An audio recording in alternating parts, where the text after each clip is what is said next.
Hello, friends. Nestled on 15 wooded acres stands a place where winter yields to passion. For 74 years, the Short Hills Invitational has called to the finest. Here, tradition finds its perfect echo. Legends are remembered, rivalries are renewed. This is the Short Hills Club Platform Tennis Invitational, a tradition unlike any other, where heated courts defy the season and skill meets grace. The Short Hills Invitational, where the paddle sings and the spirit of the game lives on. Join us as history unfolds. A tradition unsurpassed.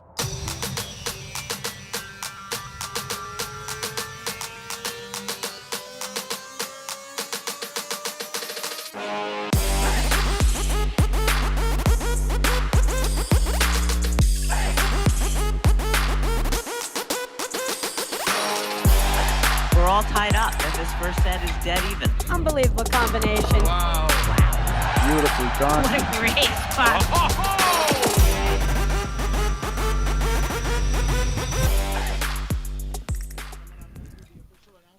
Hello and welcome to the 2025-26 APTA Tour. We're live from the Short Hills Club in Short Hills, New Jersey, bringing you the 2026 Short Hills Invitational Grand Prix with live streaming brought to you by the APTA membership and our tour presenting sponsor, Corians. Tournament support has also been provided by the following: our presenting sponsor, JP Morgan Private Bank, the world's best private bank. Additional local sponsors, Maple Crest Ford Lincoln of Union, Xenon Paddle, Spyro Harrison and Nelson, Paper Ribbon Wrap, T-Spa by Tutela Plastic Surgery, New Jersey Men's Platform Tennis Association, Suzanne Emmerich of Keller Williams Premier Properties, Club Pilates, New Jersey Women's Platform Tennis League, Swack Slacks Lacrosse, and New Jersey Flex League. I'm Brad Easterbrook alongside Guy Moore, bringing you men's final round action between our number 1 seeds of Regalado and Salazar and our number 3 seeds of Nunez and Powers. Up in the chair, and this is our first time really having an umpire up in the chair for today, is the brave Alain Villemere, who has a heated seat, and nobody's braved it so far, but it'll be great to have an umpire here for this final round match. Guy, welcome to the booth. Thank you, Brad. Well, I think this is a matchup we all kind of thought we'd see, and I tell you what, with the temperatures the way they've been over the past 2 days, these are the two teams that have just played the best in this weather. Not that we didn't think we'd see them here, but Regalado and Salazar, except for that one hiccup against Nunez and Powers, and I don't even want to call it a hiccup because Nunez and Powers and Regalado Salazar have been the teams to beat this entire season, but Mark Powers and Guillermo Nunez did beat Alvy Regalado and Jose Salazar in Baltimore, but we've had a couple finals here with these two teams, and it's been one-sided towards Salazar and Regalado, so let's see if Nunez and Powers can turn the tables here a little today, right? Yeah, absolutely. We've been talking about all day the freezing temperatures here. Even now, it's feels like is under 10 degrees. I don't think it's in the negatives anymore as we reach here the noontime and the sun is higher. And you can see somebody actually ventured into the chair again, Alain Villemere, our umpire for this match. And, of course, our scoring system the same. We'll go to deuce, and then it's the sudden death point with the serving team getting to choose who they want to serve to. Yeah, I think, it was a great, this will be a big moment. Regalado Salazar have just been on fire all year long, right? The only loss they have is in Baltimore. And this is a moment, actually, where everybody's positioning themselves for nationals. It's been a great tournament and a great season. What I'm curious about is to see if any plan emerges or how they want to play in these matches. Because Nunez and Powers, this is a moment for them to kind of see where they go against these guys, and they've been the standard on the season. Yeah, I agree. And, Brad, what adjustments do you think Nunez and Powers make against Regalado and Salazar? What do they do differently based on the last 2 times they've played each other? Well, if I'm them, I definitely want to be super careful about our overheads when they're so they got the 2 parts, of course, in the backcourt and when you're at the net. When they're at the net, any chance they get to get the ball into the side screen on, Regalado, that's the option. You want to take out the drive blitz combination, especially the one where Salazar's driving and Regalado's making the blitz. And then it's just managing the pace, really. Both these teams can play fast. Both these teams can play slow. The key is how they're going to use it within. I don't think it benefits one team to go faster or slower. It really benefits them when they execute well what they're trying to do, because the teams are so well matched and there's so many strengths out on the court. Do you see like a weakness on the court, Guy? A place where you just go, oh, we're going there every time? You know, I don't, and I don't even think Nunez and Powers, I mean, there are some adjustments they can make, but I just think it's more simple than that. I just think they haven't played as well against Regalado and Salazar as they played all their other. Yeah, I mean, yeah. And that's all the credit to Regalado and Salazar. And the fact of the matter is, they've just. I mean, I said it earlier in the broadcast. You know, when you play these good teams like Nunez and Salazar, Regalado, Salazar, Nunez, Powers, they run through these draws because they just don't miss. I mean, you don't beat a team like Quintana and Garcia Nieto 0-2 and not play solid. I mean, the semifinal this morning was just rock solid by these guys. So if they can continue some of that momentum, we're in for, I mean, just a great match. But yeah, I agree. Let's do a quick run around of the players on the court. Jay can pull them up here. Guy, why don't you take us through? Yeah, so you got Alvaro Regalado, Director of Rackets here at the Short Hills Club, our host club. He'll play the ad side. His partner, Jose Salazar, since we're into it. You got Mark Powers on the bottom left of your screen on the ad side. You got Guillermo Nunez in the black vest and blue shirt on the deuce side. You got Jose Salazar in the white vest serving and Alvaro Regalado in all black to the right of our screen. All right, so Powers misses a couple forehands in the early going here, trying to heat up that forehand in the cold weather. Yeah, that's Go ahead, Guy. Brad, who do you think pace favors here? Because they're going to play fast. I don't think pace favors anybody. I think it's actually about execution, more than anything else. You made a good point before. They just got to play better. I did speak with Nunez a bit before. He'd hit his hand in Boston, and they definitely, it was affecting him a little bit. And I also think they looked almost like a little slightly low energy in that final. They lost 2-1, and it was kind of a flat final. But I think the hand definitely affected him here. I think this is a matchup where neither one of these teams has had to, expend vast amounts of energy to get here. And right. I think they're working on all cylinders forward. The only difference is cold weather, which changes the amount of spins a guy like Nunez can put on the ball. It's safe to say that Nunez cut overhead is probably the best overhead or the most damaging one. He's not going to be able to use it quite as well as he would in this super cold weather. He can still hit the long one through the court. And I like the one that goes sort of to the opposite side into the ad court. Yeah. But this is great drop shot weather. You see an off-pace drive coming, close in, hit a drop shot, create movement in the other team. Right now you can see they're just measuring it, Well, and then you see kind of Nunez setting it up. I mean, you'll see him going to Salazar and then bring it. I mean, it's – and Powers, and there's a combo that he hits all the time. We're right, with the temperatures, it negates the spin because the ball that Nunez hits over to Regalado when he goes in that combo is usually like a slider, meaning it doesn't come up. But, Nunez and Powers has never really gotten to that mode because they're so good at, trading off each other with overheads where they just focus on one side or the other. I mean, they're so successful doing it where they just kind of go with the flow and momentum of whoever's hitting overheads.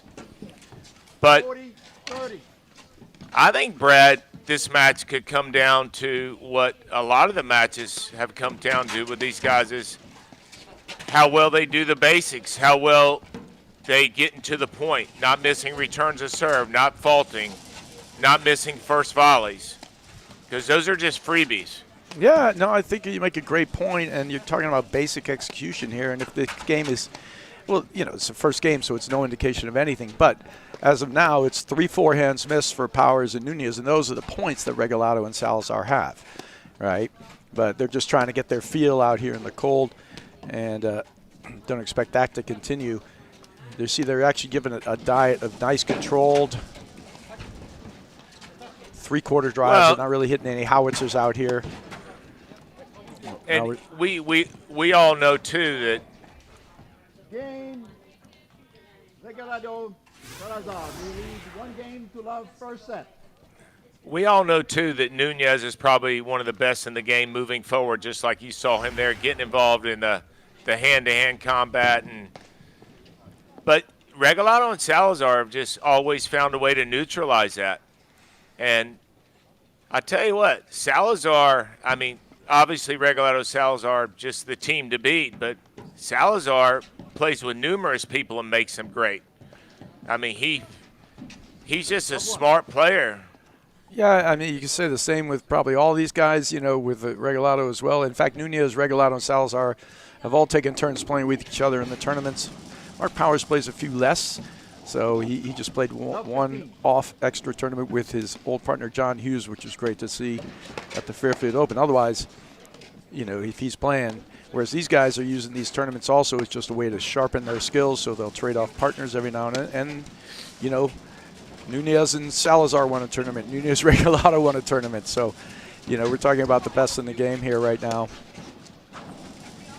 And there you're seeing right there that cutter by Powers. It's just the ball sits up, and we've said it numerous times over the weekend. It just doesn't compress. It doesn't spin out.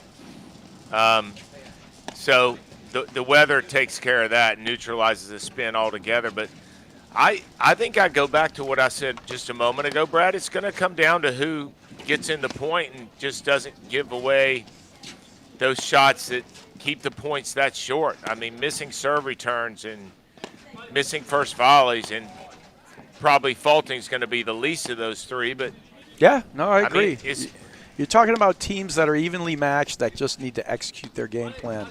You did bring up a great point before where you said, you know, Nunez is so good at blitzing, right? He's definitely one of the best in the game. But as a counter, Regalado and Salazar, and specifically even Regalado, is exceptionally good at closing down the blitz and, you know, closing in and having the hands to deal with it. So these guys are evenly matched, and when you have, you know, evenly matched opponents out there, then what you're really dealing with is execution many times. Well, you know what's interesting, too, here? I mean, I just get the vibe, right? These guys, as cold as it is, and everyone's going to get tired of us talking about the weather, but it's such a tremendous factor. They just don't – neither one of these teams looks fazed by the weather. They're just playing their style of play. And, I mean, you wouldn't know as it's cold as it is. Yeah, it's and just Go ahead. Yeah, the reason for it too is look, they're already having really long points here, so they're going to be warm. Oh yeah, no, these guys are, and right now it seems like Nunez and Powers are playing deep through the court. You know, they're not.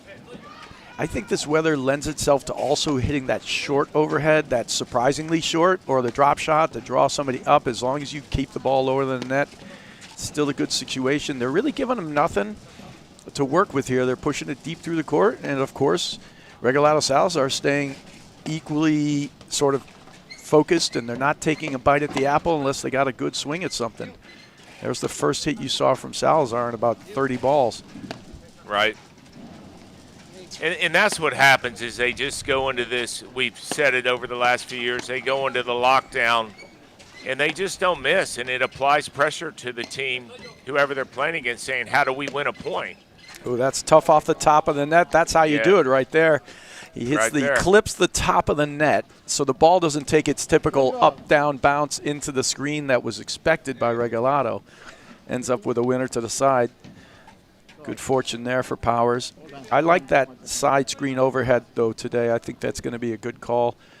You know, anytime you can get the ball, even though you got to watch, because Regalado has a sneaky good move up the side wire where he hits the two-hander if you bounce it up into him. But for the most part, anytime you can make Regalado hit backhands versus forehands, it's a better call. That's going to get hit. Yeah. Yeah, and that's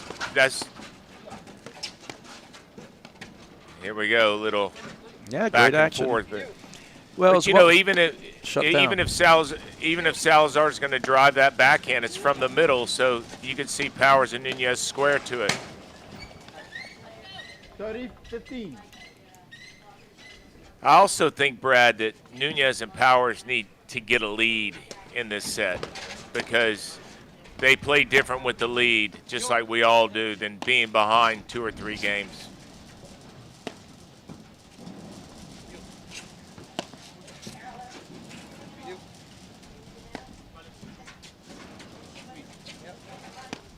You can see them utilizing the middle more here.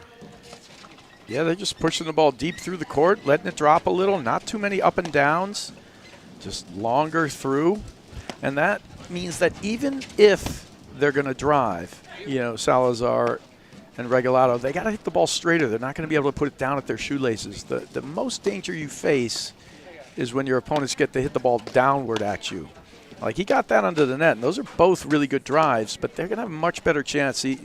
All 3 of those not bad drives, but they can defend them reasonably well because they're not at their heels or at their feet, and that means they can't blitz behind them either. But this is a perfect point, I think, from both teams, actually. Yeah, it's great. I think those push overheads down the middle have set a little bit of the tone here in this second game of the match. Well, if this is the tone, we are in for, regardless of the new scoring system, we're in for a battle that's going to last a few hours out here.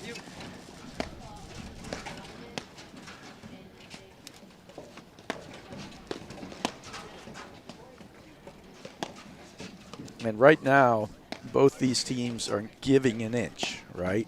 Nobody's biting. You could say maybe on the point before Regalado took kind of a tougher make. You know, he went for a tough shot trying to slide over, but they're just playing solid, cautious, and they're not biting on a ball they think they're going to miss. That's a great shot there, but he misses it. 40-15. You like that look, Guy? I don't, actually, because he's fading away? He's fading away, and, you know, that's where Powers and Nunez are so good about closing if they need to, and you know, maybe that's part of their plan is to go right at Regalado a little bit and make him make some decisions like that. Well, right now, they're definitely not giving any drives to either one of them. But if you have to say they're giving somebody more drives, it would be Regalado. You know, absolutely. And, you know, it could be their call is let's get it towards his backhand. Let's get him antsy. Let's make him beat us with the drive. Yeah, and I think you and I both said that I'm not sure. Well, I do think playing fast favors Nunez and Powers just because Nunez moving forward in the hands he has. But like you said, Regalado and Salazar neutralize that. But that's the beauty of Regalado and Salazar. They can play both ways. They can play however you want and still be better than you. Yes, that is correct. You know, right now in the early going, you can see the willingness of, you know, Powers and Nunez to kind of give them very little. And the first game, they just didn't execute well. Like, Powers missed a return. He missed he missed a couple of forehands in that game. Yeah, there you see the forehand heating up and the blitz behind it. You know, I think both these teams can play slow or fast. And in many ways, we've been saying it the whole way. It's just going to come down to these guys executing well. And you could see, like, there's some will out here, though, right from the early goings from Nunez and Powers. Like, you know, for them, I don't say it matters more to them because, you know, these guys are all well-seasoned champions, you know, and have won lots of tournaments and been towards the top of the game. But it feels to me like it would matter more to Nunez and Powers, you know. Well, I think what I like early on from Nunez and Powers here is they are doing a great job of mixing up their lob to drive ratio, and that they are lobbing extremely well. 15-40.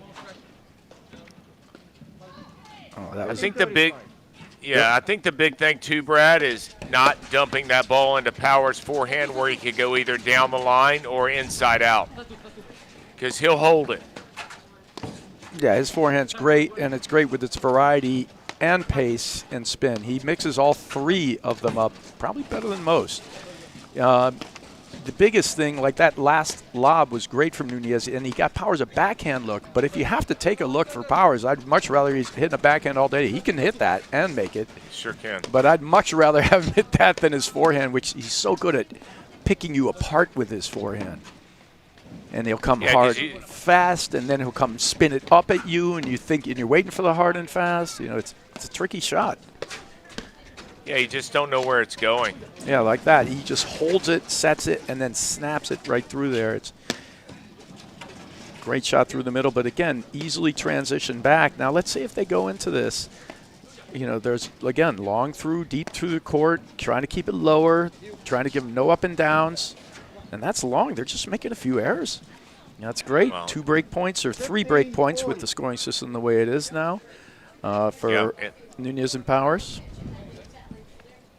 That's huge. I mean, no one's ever really been this season being able to crack the code and get Salazar to make errors. I mean, Salazar and Regalado to make mistakes. You got to take advantage of it when they do, because they don't give you many. And not only that, Brad, when they do make mistakes, they clean it up very quickly. They don't do it consecutive games. Yeah, you make a great point, Guy. And you could see it in their match before, you know, in their semifinal, where they're playing Grigorovic and Ostojic, and they got down 4-2, and you could see sort of like a little switch go on where they just tightened it up. And, of course, they ended up winning the set 6-4. It's just they have another gear of mental focus and another gear that they can use. And it's not that they're never going to miss, but they know how and when to tighten it back up. I also think, too, Brad, I mean, you could see a definitive game plan when they're at the net here, because they are using the middle, which I think is, I mean, you're never going to go wrong deeping push to the middle. Deep in the, you know, pushing the ball deep to the middle, because, again, if it is a drive, it's coming back through the middle. But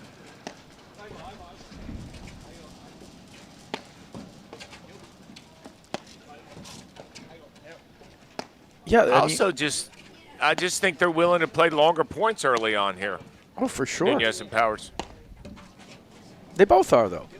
I mean, both these teams are just matching each other, and, you know, they're working the shot clock to a degree, you know, by pushing the ball deep through the court one after another. That's a great opportunity. I thought drop shot would be coming there. But they're just pushing it through the court and almost daring you to take a swing at these. And none of these are great balls to take a swing at. You know, but they're also, you know, it's more like they're just getting it back, Salazar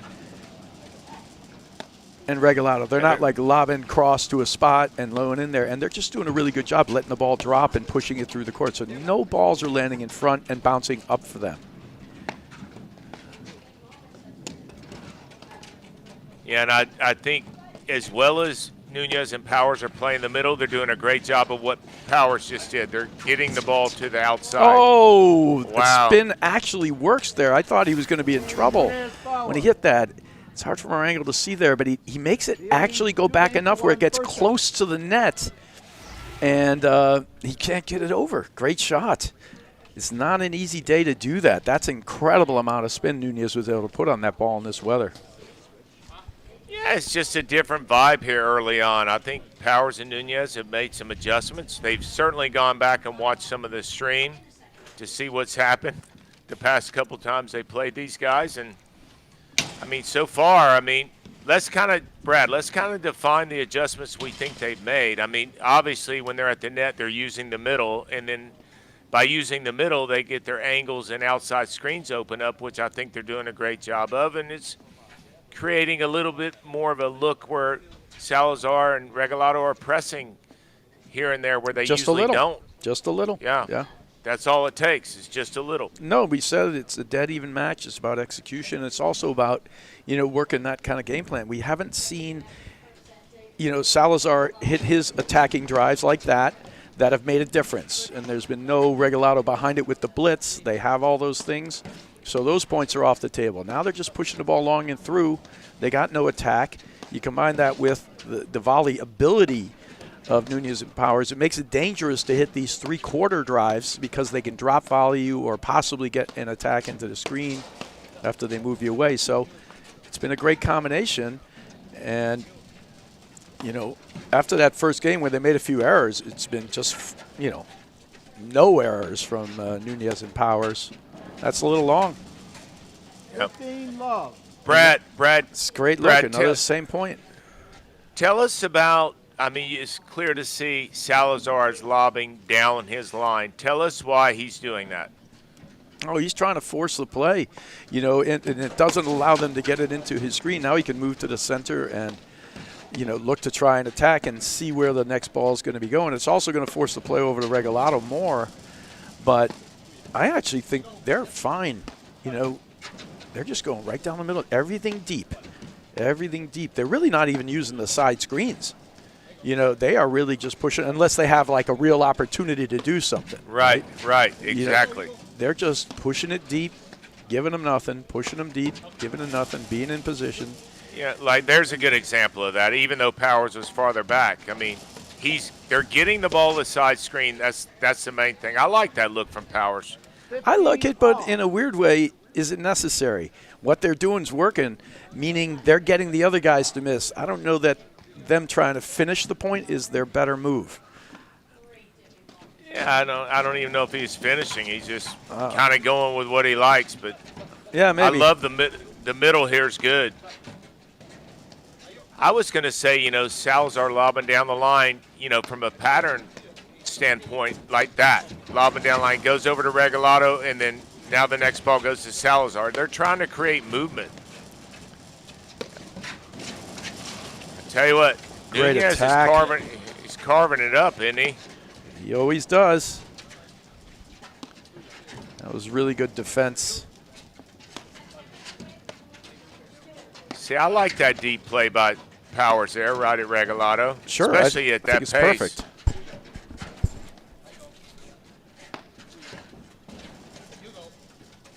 Brad, kind of difficult in these temperatures too, but I think that Nunez and Powers are doing a great job of getting more balls to the wires. Like, you know, they are, and that slows everything down for them. They see what's next. I mean, you see how many balls are getting to the screen, right? Oh, without a doubt. I mean, they're just pushing it through the court. They're hitting it just the right kind of pace, and this is good weather too because you can, you know, be a little firmer on these balls through the middle, and they're not going to pop up off the screen because it's so cold out. Right. He's hitting that pretty firm, and you know, we get to nationals and this thing's 50 degrees. That ball's coming off the screen, you know, for an easy screen drive for these guys. Right now, they've managed this cold weather pace perfectly, and because the ball doesn't come up as much, they really. And by the way, Brett, nothing. you and I have called a bunch of matches this weekend. This by far, from a length of point average, is 30, 15. the longest I've seen this weekend. I mean, yeah, other than Drew Broderick's match, you know, the other day. True. You know, with but Rams. You can, pretty much, yeah, and also even with Grigorovich and Ostojic. But other than that, yes, most people out here in this cold weather, they've been just kind of getting at it. You know, like they really haven't been willing to just grind. They've been more wanting to play. And these guys are right here at the top of the game. This almost is like, it's kind of like a heavyweight battle for positioning of who's got a little bit of the mental edge, you know, trying to get into nationals. I have no idea if either one of these teams is going to play Midwesterns or not. I would think for Nunez and Powers, if they really want to secure that second position, they're going to try to capture all the points they can, because if they win out here today, they can take over, you know, second place, and that's great. Oh, that's huge. You know, they don't have to be possibly on the same side of the draw as Regalado Salazar. And I think, you know, we were talking about a little in the previous match, you know, I didn't get a chance to even see or speak with Graham McNerney or Adam Morgan this weekend, but I feel like they played just to defend the 40 points they had, or the points they had coming in here.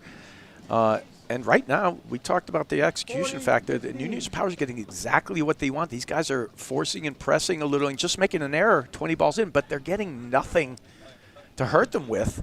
And so after 50 balls, they're just missing, or 100 balls. Yeah. And they don't have an answer yet.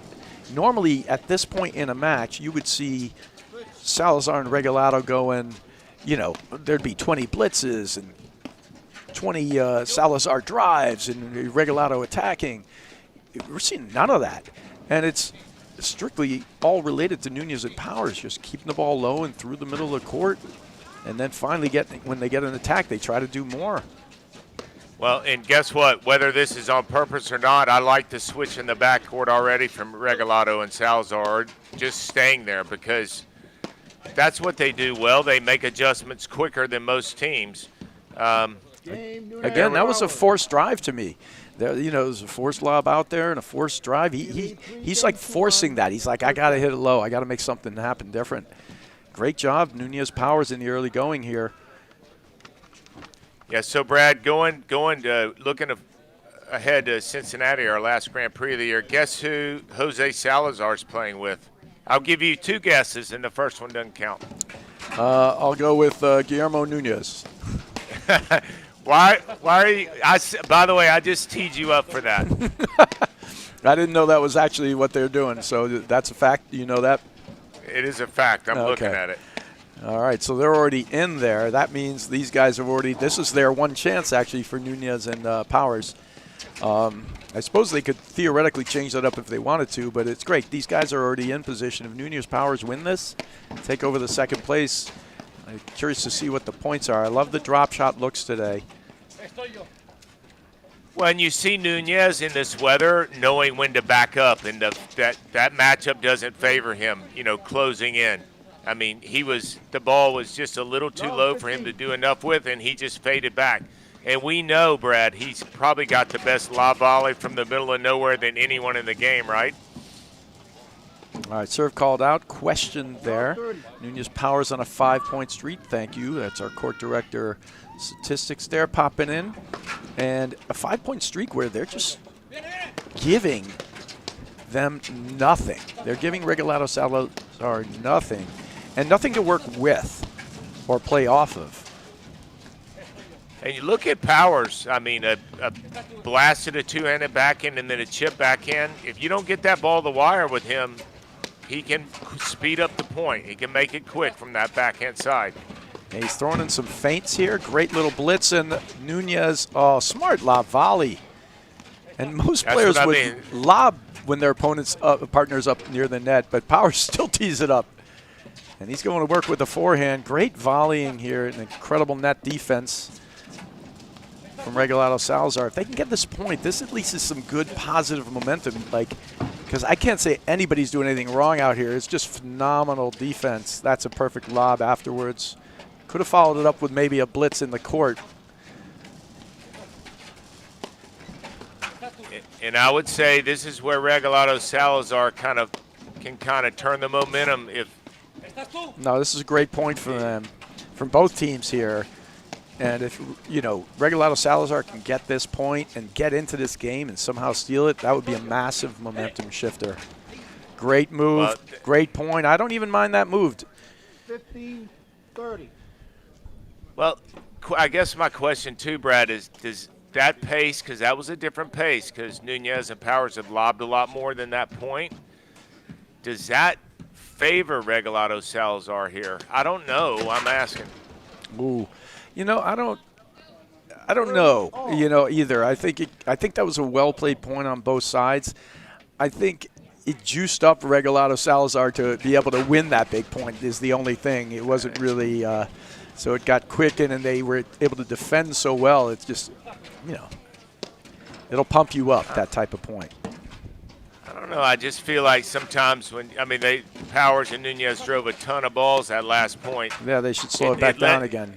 Yeah, I kind of feel. I mean, it's been working. I don't disagree. I would agree. It's been working phenomenally, and not just in one direction.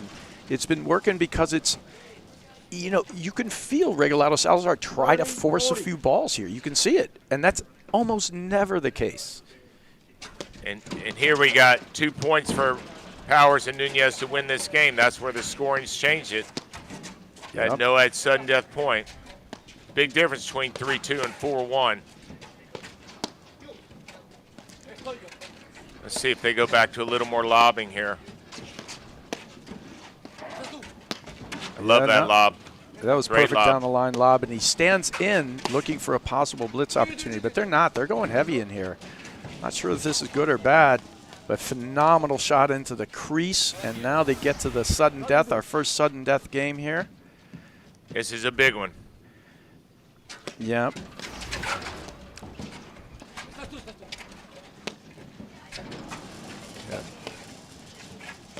This could be very well the first set right here, Brad. Yeah, you know, I could see that. Oh, great ball there. Transition. Oh, little miscommunication. Powers at the crease, nothing there. Great defense. But that's the Powers forehand you got to eliminate, the one where he could go anywhere, because you just don't know where to be. No, he's cover your line, cross inside correct. out. I mean, he hits it at any direction. The big key is to actually make a spot and get ready. Take one spot and stay with that, and then if he hits it there, great. If he doesn't, transition back. So here's where, if they start speeding up too much, they got to remember to get back to that kind of long, low overheads that they've been using. wow. That was not an easy overhead by Nunez.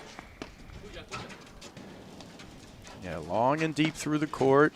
How they've been winning these points, just working it deep and long. And then eventually, Regalado Salazar have been forcing a few. Can he go for the winner? He's got a great get. Oh, wow. Good defense. That's serious cutters.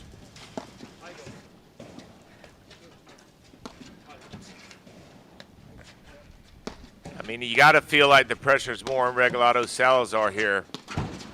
Oh, for sure, but it's like a double-edged thing. It's also the momentum shift if they can get this game, winning these next 2 points, right? This point. Well, yeah, they got the point before, yeah. Yeah. Oh, that's trouble. Oh, I thought we were going to see it drop. Yeah, that's a too good high. lob.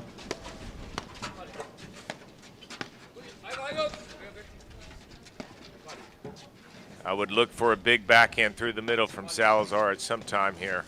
Yeah, I don't think they're going to go over to his backhand, not from over there. But yeah, he switched out. Yeah, you got Regalado there. Yeah.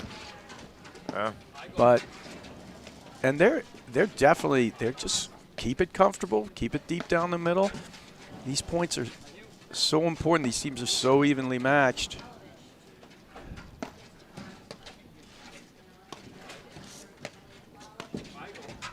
Yeah, see, Powers easily could have swung that. I like that play into the hard side back.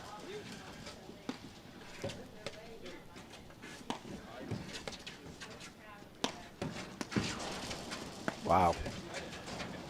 Yeah, you can I see mean, the switch in the backcourt now. Great lob. Wow. A little transition ball. Oh, that's going to Wow. be trouble. Out. Wow. He gets caught a little flat-footed on that little quick slippery drive. Makes him reach. He just holds it for a half a second, then he flips it cross-court wide. Huge play there from Salazar. Wow. Brad, Corian. Yes, sure was. Corian is the official wealth sponsor of the APTA's 2025-26 season. Corian is a fee-only wealth manager who puts their clients at the center of everything they do. Learn more at Coriant.com. Yeah, I tell you what, Brad, the fact that Salazar went back to the deuce side there after being on the ad side for the entire point, I mean, usually when you switch back one way or another, you get it look pretty quick, right? Absolutely. Yeah, that was phenomenal. That shot, he held it for that split second and made all the difference in the world. And he froze, Nunez. Now, Nunez Powers still up a break here, but that was a big momentum game, for these guys. Huge.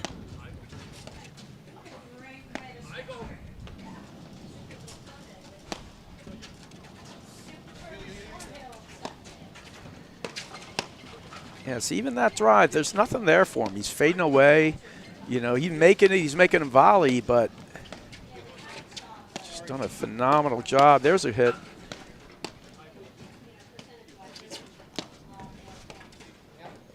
And, you know, you got to think, too, that a lot of those drives are just to set up the next lob. Yeah, in many cases. And they're just to make him, you know, be honest, you know, keep him honest a little bit.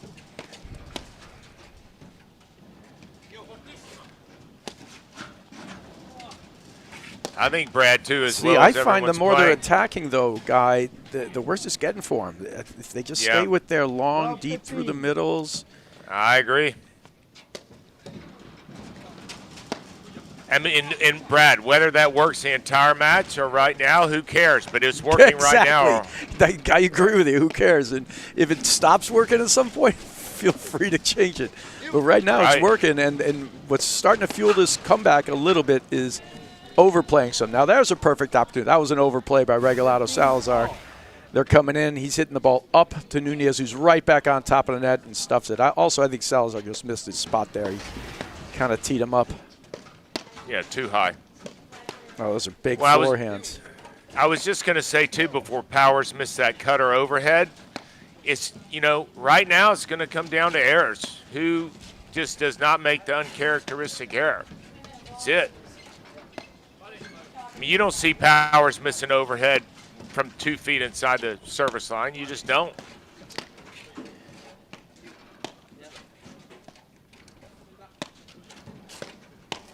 Well, I'd be shocked to see them miss like that, push that long. This one right here, there he's pushing through the car. I'd be shocked to see that. But he loaded up and he went for a big, heavy cutter on that. I'm not shocked to see somebody miss one like that here and there. It's going to happen. Not that many. And, ooh, super fortunate there. Yep. 15. You can see Regalado's face just go, oh, come on. You know, it's the cutter there, and it just drops right over. Well, hey, there it is. You win some, you lose some in the last few points. Without a doubt. Powers missed, Nunez made it.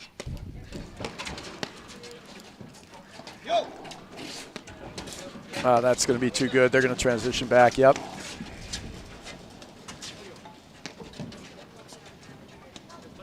See if they switch back. They're going to stay here for a second.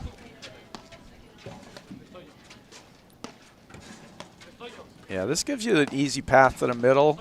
I expect them, but they can hang in there for a while. Yeah, I actually don't mind this, but I'd love to see them switch back, to be honest. It just makes the middle too easy. But good hit there from Nunez. It makes the middle too predictable. Wow. I assume that was staying in. Well, weighing. Yeah, he had a heavy spin ball.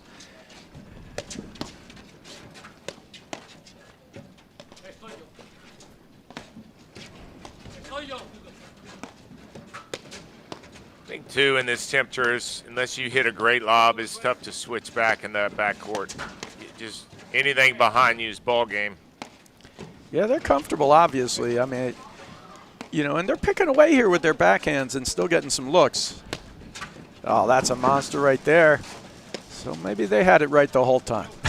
Yeah. Yeah, who are we? You know what Nunez does so well is he controls the speed of both his forehand and backhand drive.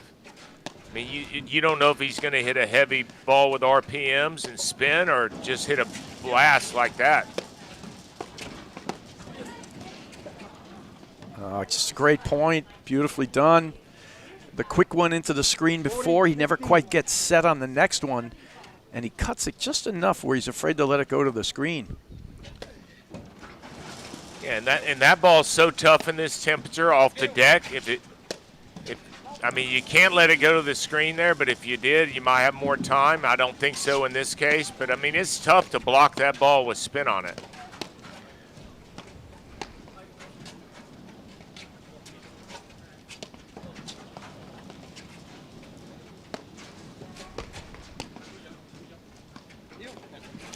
And it's a testament to the respect that, you know, Regalado Salazar have for the volleying ability of Nunez and Powers when they're up there. I feel like they'd be hitting and moving forward on a lot more balls against certain opponents, like that type of move. And that's the only one. He was doing it there, and it was the best ball for it, but it's just so much harder to do against Nunez Powers because they volley so well. Well, and I see this too, Brad, because Nunez and Powers are doing such a good job of hitting overheads that neutralize Regalado and Salazar's offense. You see those guys. I mean, great ball by Powers again.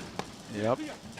You see these guys pressing a little bit, not much, but listen, you call it 5 free points a set. That's enough sometimes in a match like this. Oh, 5 free points a set? I think that's more than enough in this match. It's that tight. You tell me somebody's getting 5 points, that team's winning, right? Right. That team's winning.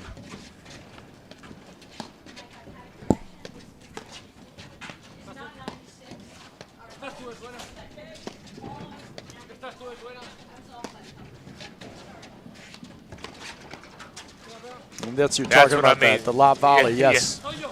One of the best. Best in the game. Best in the game. Well, they're switching on purpose. Nice. Wow. Yeah. I mean, listen, something they haven't done in their previous losses, these guys, so. And you see they're going into the middle here, but that backhand in the middle there that Nunez has, he swings it both directions. And Powers can hit his backhand too. It's not his preferred shot, but he can hit it. But if Nunez is going to be that good at cutting off that middle ball, they're going to have to eventually swing a ball over, and try to get it away from there. Like, he's going to hit that, and that's a good attack. He's in trouble here, but he's going to get back. That's going to get hit too. Just fantastic defense. Oh, gets the Powers look, but that move set up the Powers forehand. He missed it, but it's a great look. I agree. Yeah, hey, and maybe this switch is based on trying to get Nunez to do what he's able to move forward more from that side so far when we've seen him switch in the backcourt. Oh, great anticipation from Nunez. Yep. He's settled down here. Yeah, and this is just a different team that we saw in Boston. From how, like, energy-wise, commitment-wise, focus-wise, that's just a great shot. Powers can't come up with the hip pocket volley there. Great shot from Salazar. Look at this anticipation and movement there from Nunez. Tremendous blitz.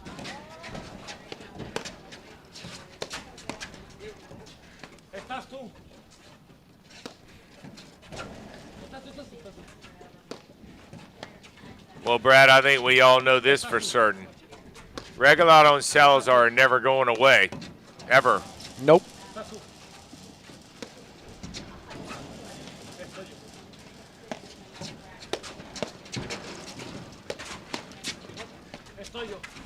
That ball sounds like a rock being hit. It is. And as we go on here, and this is the 7th game, they're going to switch balls. And it's slightly warmer. And then it's so cold out that the ball, no matter how many times you hit it, it gets colder no matter what as you're hitting it. So this isn't a situation where you hit more balls, ball gets warm, and it starts coming off the screen more. This is a situation where it just gets like a rock. Then they eventually get a new ball. It's slightly livelier, but not completely. Would you say, Brad, too, winning this first set more important for Nunez and Powers or Regalado Salazar? At this point, it's more important for Nunez and Powers, meaning they got the lead. They've been doing what they want, right? And so in that regard, yes. Yeah, but you see how the match. Nunez Powers lead 4-3, first set. You see how the match fades in and out on errors that aren't characteristic. Like, you go in spurts where you don't see Nunez miss any of those forehands or drives, and then all of a sudden there's a couple here and there from the team, and it changes the game completely. Yeah, I mean, that was a mishit drive there. It's going to come down to those little mistakes. I think both teams are playing really well now. It's this extremely high level. I think Powers and Nunez have done a great job in general controlling the pace, but they have to watch it. When they've gotten off, they've gone a little off script a couple of times. It hasn't really helped them. Otherwise, they're doing great. So there's a new ball coming in, and it's dropped right out from Alain Villemere. Gives them the new ball, and it should be slightly bouncier. We'll see if he takes a serve with it. And I actually think I don't know if it favors one team or another. What, the new ball? Yeah. I don't know. I feel like it probably favors the baseline team here. Yeah. You're going to get more good looks at drives, and it's going to be a That's little what I harder mean. to control the, that long overhead without it popping up a little bit much. So, yeah, I think I agree with you. Yeah, it's hard to say, but I mean. No, I think that's exactly it. That's an amazing first volley. And you can see right off the bat, he just tattoos that ball. They're going to move him out of the way. Great dig. Putting some pressure those cutters. on. Yeah, those sliders that Nunez are hitting they are just not easy to defend. They are staying below the snowboard almost.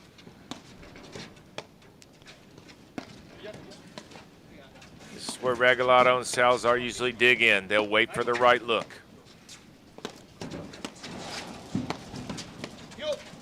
Usually, but Powers, Nunez have been so good about just watch every single overhead they hit is past the service line. And if it's not passed, then it's attacking. So everything, that one's shorter, but it's a little more roll to it, so it's tougher to attack. Great location by Salazar there. And all he's doing is trying to move the ball over to Regalado there. They got to be careful giving him too many looks. Salazar? Yeah. Yeah, I agree. I think one of the things they've done in this match so well is take away most of the looks. That's 4 or 5 of them there for Salazar right now.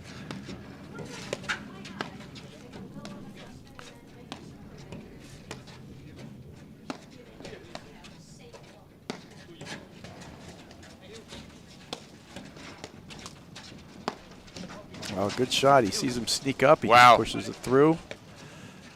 Yeah. Great shot. See, that's the perfect ball they want him to drive, right? Absolutely. He's a little back, and he's only doing it because he's not getting enough of what he wants. Salazar's used to doing more damage, right? Absolutely. And the fact that he can't, in some way, has to weigh on him. So that's a forced ball, right? And it's perfect point from Nunez and Powers. 30, lost. And then compounded a little bit by the return of serve miss. And Nunez Powers got to take advantage of this. And those are those. Okay, so 3 uncharacteristic errors from 2 on the one side and 1 on Nunez Powers side.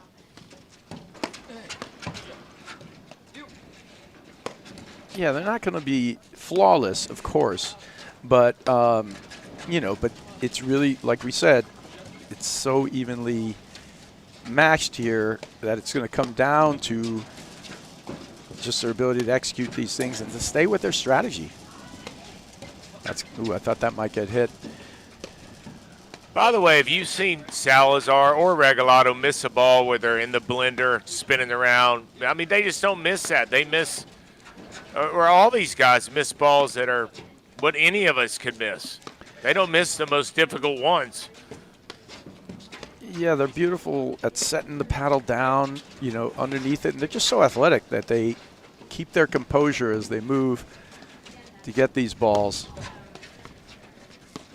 And talk about playing the scoreboard. If Nunez Powers win this point, they got 3 chances to win this game. So with that sudden death point, right? Yes. And I think I think both these teams recognize when a bigger point is coming in and they're dialing in. I'm seeing both these teams dialing in. I thought there were 3 balls that I thought Regalado would maybe hit at a different time. And here he's like, I'm going to wait for the exact ball, or I'm just going to keep setting them up with a lob so that when I actually hit it, it's a surprise. not they expected it. Tell you what, that was a great lob by Salazar 5 balls ago. That height of it caused some confusion. See if they build on that a little bit. Yeah, Regalado's just setting the stage here. He's not going to drive anything unless it's very obvious and they're out of position, Nunez and Powers. Yep. And Nunez and Powers right now are not looking to force it. They're both waiting each other out. They're taking probing little drives, and then Nunez Powers close them off, but they're waiting it out until one guy blinks, right? Who's going to blink or who's going to miss one of those little probing ones or get caught on their heels, or maybe they guess right and they get a drop volley from the net team. Right? They're just waiting it out. Look at that lob Salazar is hitting. He's intentionally not hitting it that high into that gray area between Nunez and right. That's a little higher, but you'll see him lobbing at that height just like that one, just to take away time to move the ball over to Regalado and create that pattern right there. And if you go a little lower, it usually moves quicker, which means that a guy might not be able to get behind it, which means he's going to have to hit it down up more some of the time. Right, exactly. Can't let it drop as much. And when you get down up, you know, you get more height to the ball, and that's been part of their issue. They can't get it down at their feet. And you can see how well Nunez and Powers volley. It's almost like if you don't hit it right at their feet, they make it. Oh, that's a good look. You know, and they worked so hard for that. Just comes down to execution. Yep. 40-15. Yeah, and that goes back to what we were saying. I mean, you know, the uncharacteristic mistakes that we're seeing. That's kind of actually been the tail of the match, Brad. Yeah, and to say uncharacteristic, it's hard to actually put it in that category because we're talking about after 150 balls. Right, True. So percentage-wise, it's one error out of 150 balls. You know, so it's not like a high percentage of errors, but it's a big moment, right? Because each point matters out here. All right, so again, here we go. 3 points to go up 5-3. Yeah, but they don't want to get to that sudden death game. They want to end it right now. Both these teams are not thinking – I think both these teams are thinking none of these are free points, and we don't want to think that way. Every point matters. And I agree with them. I think the first team out here that starts thinking, oh, this is no big deal, 4-15, we got, you know, 2 more points after this. I'm just going to go for the big cutter right now, and it's okay if I miss it. I think that's a bad idea for either one of these teams to think that way. Well, there's no doubt, but it's just one team has 3 chances to win the game, you know, because of that no-ad point, and there it is. Yeah, great job. And again, all those drive misses are coming because of the overall strategy of Nunez and Powers. Really well done. Which is playing the middle, so everything deep. Regalado and Salazar don't think they're getting their looks. When they get a look, they're like, I want to take advantage of it. Oh, he's got to put a little more air on that, hit up on it.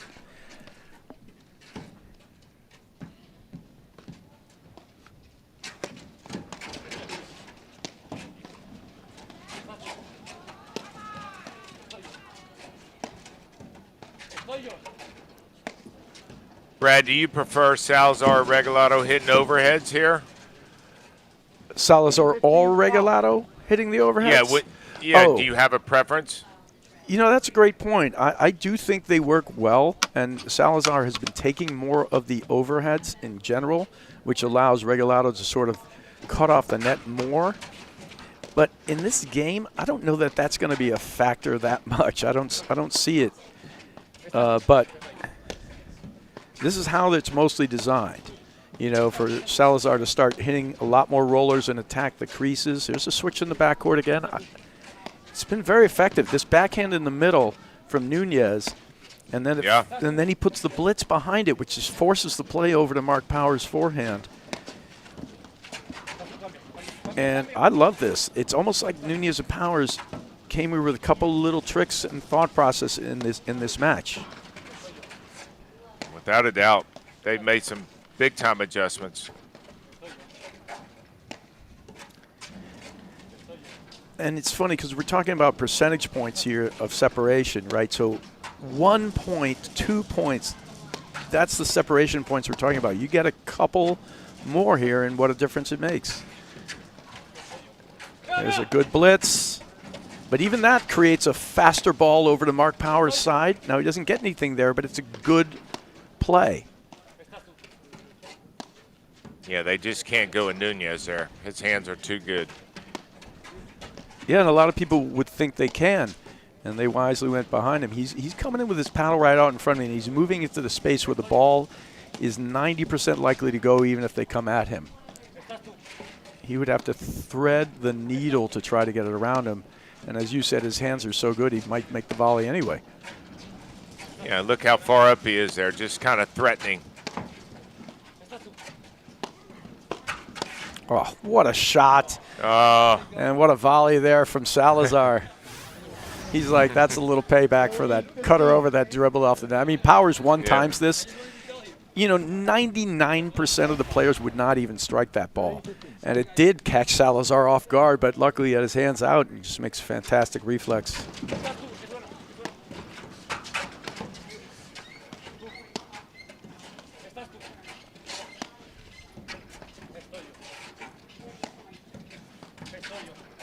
And notice it, Brad, the communication on every lob that's sent up with Regalado Salazar. They are talking about it every time. Ooh, that's good overhead. Keeping, you can see moving Powers.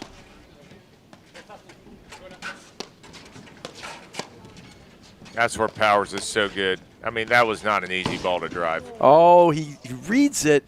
He cuts it up. That was not an easy drop volley. It wasn't one that he was set for. He was jumping into the position. It required perfect timing. Couldn't make it. Yeah, with his right foot as well. Yeah. So the ball got outside of him. His body wasn't behind the ball. Another That's the huge ball you look. gotta be careful of that with Powers.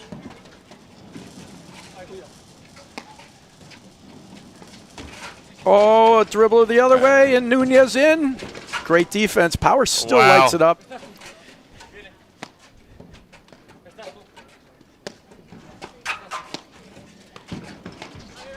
Oh, that's Smart terrible. play. Wow. That was a pretty good dig there from Powers. He's going to lob that one. You know, yeah, Nunez, as much as he wants to come forward, knows what to leave, too. That's sick right there. Look at that pace. Drop volley. Oh, waterfall. It's going to get smashed. Oh. No. Wow. I would have hit the drop there, but great shot. He does not execute the waterfall. It stays on top of him, gets in the cutter, and he's forced with a tough transition ball. You can see Powers. Oh, big moment there. That was such a big point for set points. Would have been 2 set points for Nunez and Powers. Now it's game point for Regalado Salazar, but it's just 1 to the game point with the new scoring system. So big, these moments. Nunez and Powers need to play a long point here. Get what they want. Wow. Yeah, switching. Yep. Actually love that look by Powers, too, that backhand. The ball just hopped on him, but he was there. Oh, yeah. No, if he thinks about it and the right time, that's a great look. He's got that one-time backhand. You can take it off the deck and slam it right down at you.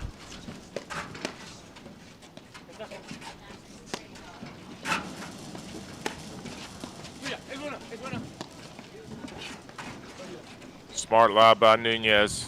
And I like where he lobbed it, too, down the line where he couldn't be beat in his corner. Oh!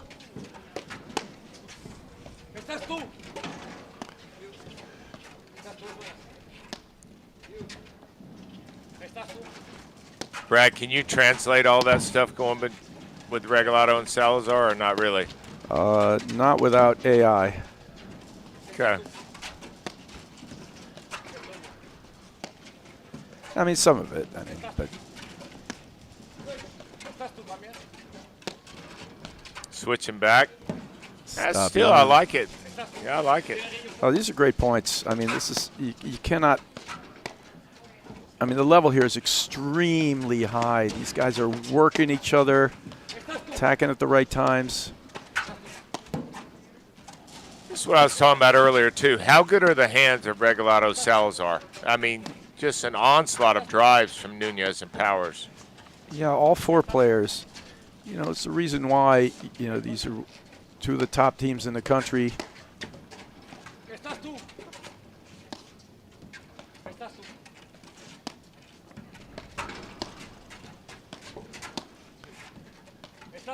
Brad, would you agree that these 4 players are not cold anymore? I think these guys are heating up. And that is a great point from Regalado Salazar and a great hold to stay in this set, forcing Nunez and Powers to serve it out. I mean, that was right at that balance, that 30-all point and that point there. You know, all 4 players just came down to tiny little misses. Well, and with that much firepower from Nunez, especially Powers in that point, I mean, those guys just gave a volley clinic right there. I mean, and when I say that, I mean how balanced they were and not lunging, and just the balance was ridiculous. Nunez Powers lead the first set 5-4. There you hear Elaine Villemire. And it's been a heck of a match. And we, of course, had an amazing women's final going on as well, where Curtis and Mihailovic are closing in on a possible victory here at the Short Hills Grand Prix, up 5-3 in the 3rd set.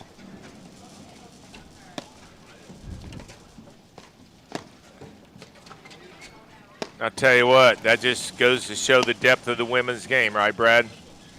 Rare volley miss. Yeah, the depth, and it's great to see Jade Curtis back here and playing with a partner that hopefully she can grow with, and they can, you know, work that together. What a tournament they've had. You know, Jade Curtis just hasn't played a ton, but she's a super talent. She's been to the semifinals before nationals, and a pure striker of the ball. You know, Yeah, just, both sides. yes, just crushes it. You know, a top tennis player, and she's got a ton of power and timing. You know, she packs a wallop, and she's been hurting them with the returns, and you know, basically just a complete skill set.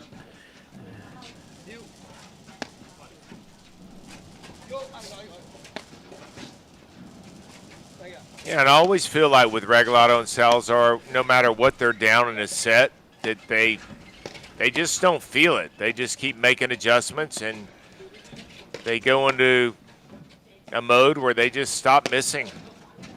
Yeah, I mean, they're going to make you earn it no matter what. And, you know, this has been where Powers and Nunez, and we'll see the court director, Scats, I'm curious to see them when we get them in there, have been generally very disciplined on how they're playing these service games. You know, keeping the ball long and deep.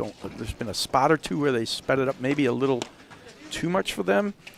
But they've been, you know, this is where Regalado Salazar have been, you know, eventually forcing a drive because of how well they're playing up there. That said, you make a great point. These guys, they know Regalado and Salazar when to really lock it down. They're still going to have to come up with the shot because Nunez and Powers are basically forcing them, like, you know, go ahead, hit this, make it. Hit a ball that we can't volley back. You know, go ahead. And no matter who you are, that's not a simple task.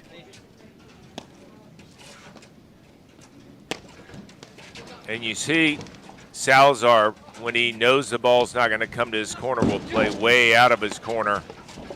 And he can drive that backhand so well. It's one of the best backhands out there. It is. Got to be careful of it. He'll probably drive it down the line when he gets a look to move that ball over to Regalado.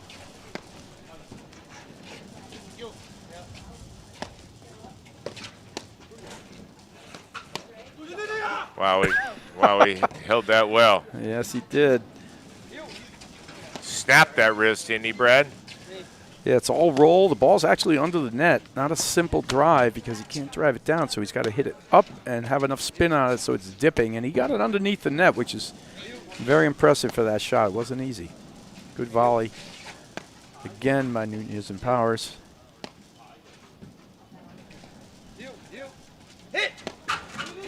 Yeah, there's the blitz call. Essentially, he tells him to hit it because the blitz is coming. And he does right behind. They easily switch back.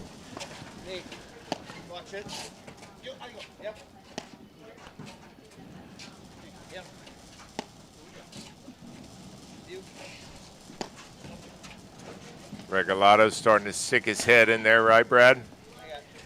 Yeah, they're looking, but they're getting nothing. Again, another one, past the service line. You can count here the amount past the service line. And that's exactly what they want. He's hitting a one-handed backhand push shot. Right. If Which he hasn't hit the whole match. Well, he hit one before, but the point is the fact that he's hit two in this match is already two of the shots that you actually want him to hit.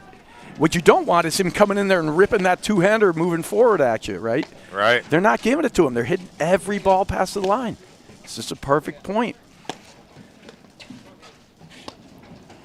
And he's trying to make something happen. I get it. That's a good look. Oh, and again, just the incredible hands up there. And he whacks the hand warmer. He takes out the hand warmer out of his pocket. And he goes in. He's used to guys popping those things up, not sticking it behind him. Heck of a volley from Powers. We talked early on, and I don't want to do any commentator jinx things, but the serving's been out of sight. I don't think anyone's faulted once yet. And we talked about those little things. It's going to come down to execution. So far, the game plan for Nunez Powers has been excellent. It sure has. Everything past the service line. Make them beat us with drives that they don't want to beat us with. Don't let them get the big forward blitz moves. Everything past the service line, right? Everything past the service line. If we get an attack, we'll start one, but don't force it. And very little on the table has been out there for Regalado and Salazar in the backcourt. Yeah, they just better than the last few matches I've seen them play against Regalado Salazar. They've just really done a great job of neutralizing the offense. Oh, phenomenal job. And, you know, the funny thing is that it's the simplest thing in the world, right? You know, hit the ball deep, try to get in position, but also what's required is just phenomenal volleying skills, because it's not like these guys aren't making them hit 20, 30, 40 volleys. And, you know, many teams in the country, when Regalado hit that drive and move forward on the point before, they pop that ball up and he gets the blitz put away, right, or the blitz attack. Instead, Powers, he pushes it right through him as a put away. It's just a better volley. You know, it's just a great volley.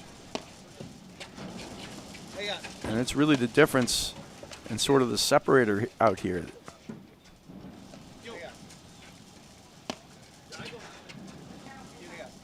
What would you say the percentage of balls are hitting down the middle is? 80, 90? Yeah. He's got to be there, right? Oh, it's way up there, and that's a huge ball. They finally get him to miss a volley. Wow. 30 all. What a huge point that was. 30 all. They were, and now it's dead even here. This next point is going to be massive. We should see another super tight point. Curious if he's going to go for the big return. He's just going to hit it back. Yeah, because it's too good a serve. That was a great serve by Nunez there, too. Yeah, he just put it right in there, spun it to the corner, gave no look for Salazar, and that's what they've been doing, giving him no looks.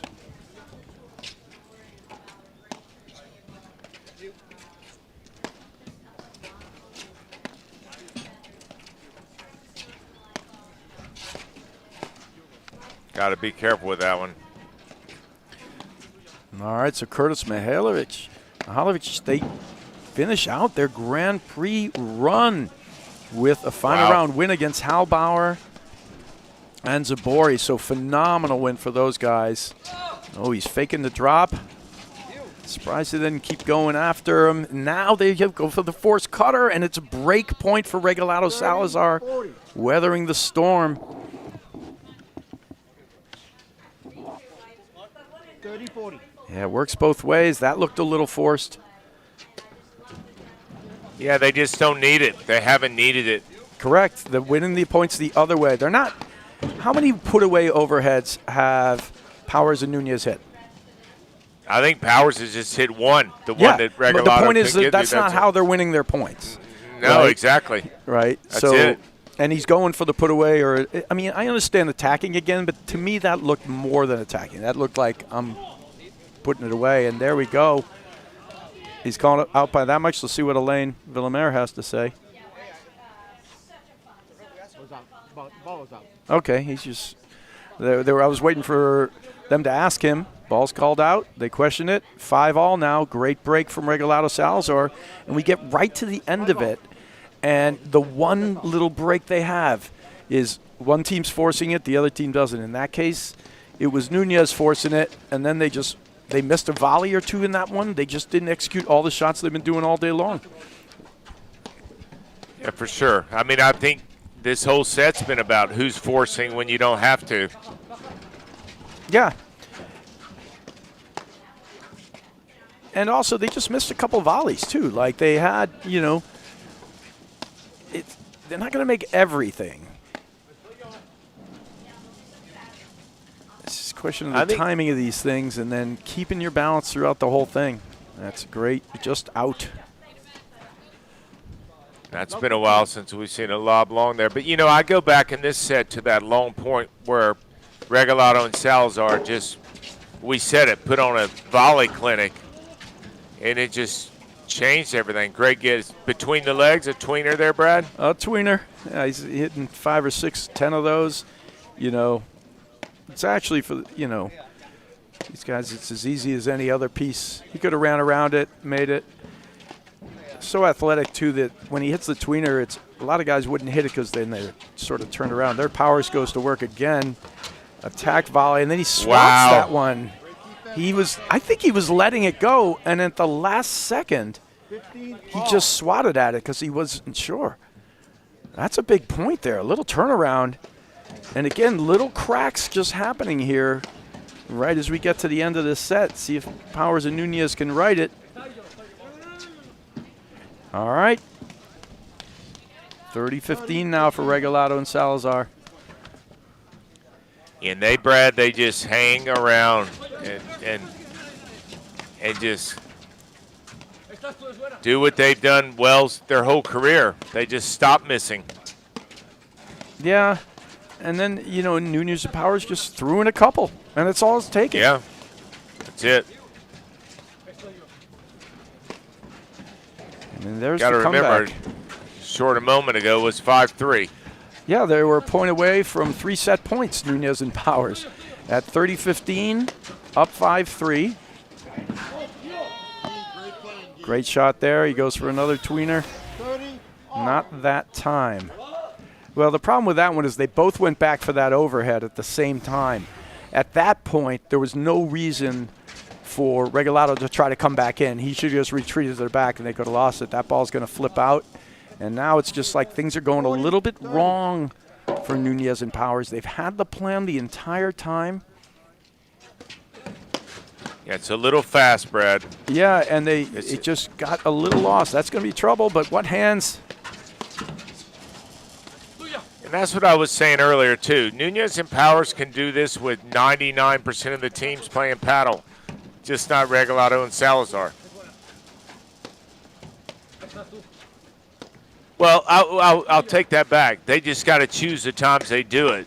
Like when Nunez blitzed before, yes, but it's got to be created. These guys, Regalado, Salazar, just defend too well.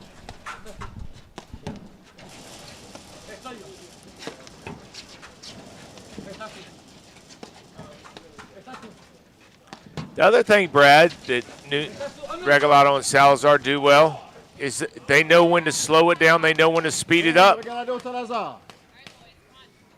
All right, 3 games in a row now for Regalado Salazar as they come from down on the brink, 15-30, 5-3 down to 3 games. And you know, in talking about it, how fast are those 3 games compared to the other 8 games, right? Those 3 That's what I games mean. move fast, right? And everything else before that's moving slow, and it's on the plan, and they have, and all the way through Nunez Powers are making playing the plan. They got off a little bit, but then they got back to it. And then right at that crunch time, you know, Regalado Salazar, they were able to sort of just right it, make a couple of big drives that they're able to get a few forced volleys, and just ever so slightly get off script Nunez Powers. And now 3 games in a row here for Regalado Salazar. They just walked through the door.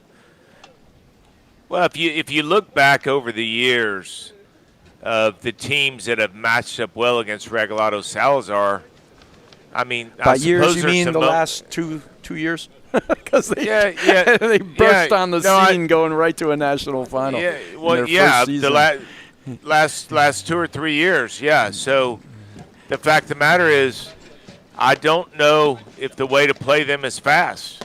I mean, because this set's almost an hour and a half in, which tells us it's been played slow by Nunez and Powers, even though their tempo and style is to play fast. But when they try to do that, it goes the opposite way. Yeah, I think the worst thing you could do is speed it up against them. That just opens it up for them. And I agree. Yeah, I don't think you should play them fast. I think there's a level, and I think they hit it perfectly in the beginning, and then they just got ever so slightly off. And still, it's not like when they were doing it, yes, Regalado Salazar missed a few. Yes, they forced a couple because of the great job that Nunez Powers did. But they also still made them work. And in that last game, they were able to get the 2 volley errors that they needed, right? And plus the 1 forced ball, and that's where the break came. You know, when they were down 5-3, it was huge. Would you say against Regalado Salazar that the longer the match goes, the more it favors the team playing them? I mean, a hard question because they don't lose much, but it can't be quick, right? Yeah, I agree. I don't see any world where you're beating Regalado Salazar super fast. That's what I mean. Yeah. I don't really see a world, for the most part, right on the back of the line there, where you're going to, although they did beat these guys 2-1 in Boston, but this is a very different team playing than Nunez and Powers playing today. You know, they didn't have, you know, whether it was the hand injury to Nunez or whatnot, it's just a different team. And they didn't have this focus and the strategy and the whole works. So, yeah, I don't really see a world where you're beating either one of these teams in, 5 minutes.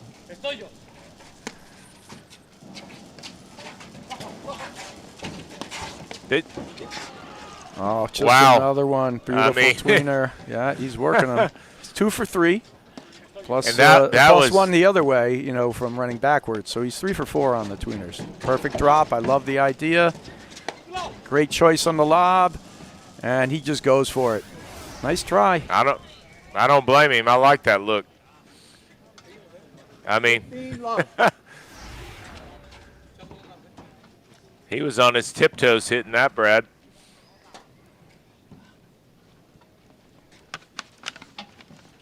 All right, 15 love. Nunez Powers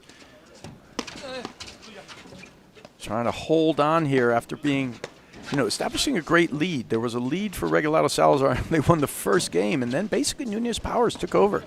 Up 3-1, then 4-2, then 5-3. And right at that moment, again, Regalado Salazar, stay disciplined, hang in there, keep them working, and they find a little crack or a little seam. And then those 3 games went fast. Or too fast, way too fast. Yeah, it feels like when they slow the tempo down, Nunez and Powers, they control more of the tempo. When they speed it up, and there's nothing dramatic, right, about when they speed it up. Is it a bunch of quick points? But percentage-wise, they're not winning the majority of those points when they speed it up. And by percentage-wise, what we really mean is the difference between 53% and 47%. That's the difference we're talking about, too. We're not talking about – so the margins are so small that it's, super important to stay in your lane kind of in these things. Absolutely. Yeah, I can't wait to see the court director statistics. It's a heck of a volley by Powers. Yeah, you know, it's been time and time again, you know, that they're showing it. The volley abilities out here are outstanding.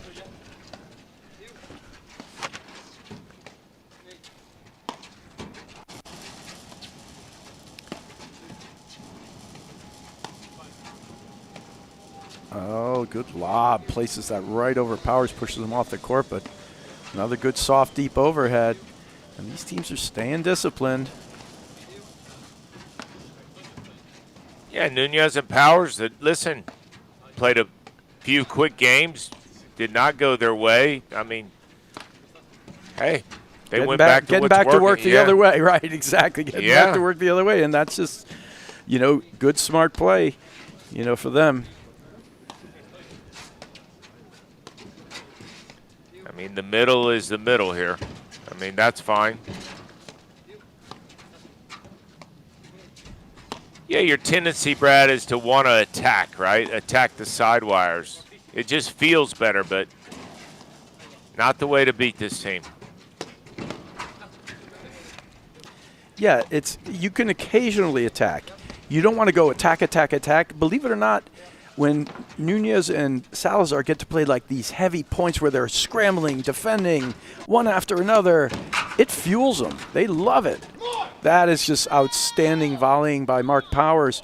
You know, you would think Salazar might have had the advantage in that point, but Powers just slap shots that volley behind him.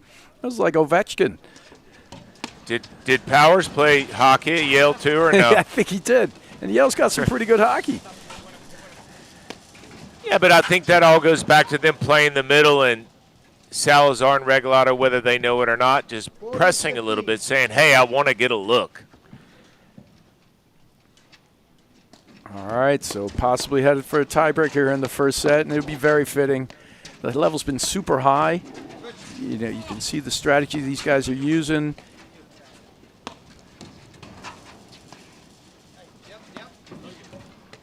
And what's interesting is what you really see from, you know, Salazar and Regalado, it's not a specific strategy in the sense of like, okay, we're going to hit every ball past the service line. It's more like whatever you give, we have a counter, or, you know, or even traditional. Okay, we're going to lob this ball up to the side. Now we're going to look for a look over here, right? And it's just been a really high-level match because there's so little out there to take.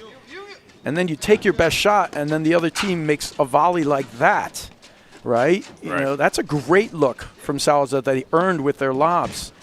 And they shut it right back down. Well, not only that, you look at teams like this, they go slow, slow, slow, slow, slow, and then really fast, and they just reset everything, go back to neutral by going right to the middle. Look how far off the court Nunez was, knowing Powers were going to sneak over and take that overhead. Yeah, this is kind of a great heavyweight battle, Guy. You know, you see these teams with these skill sets, and they're just, you know, matching up. Well, this is the battle we haven't seen in the past couple times these guys have played each other, but with the adjustments that Nunez and Powers are making, I mean, it's just going to be who plays better and who's more disciplined. That's it. I mean, because look at those drives. Wow. I mean, those are pinpoint, great drives. Oh, wow. Wow. I mean, you cannot attack much better than Regalado and Salazar just did there. All right, heading to a tiebreaker, Guy. Tiebreaker. And why not? How good are those hands from Nunez? I mean, Salazar just hit a rocket.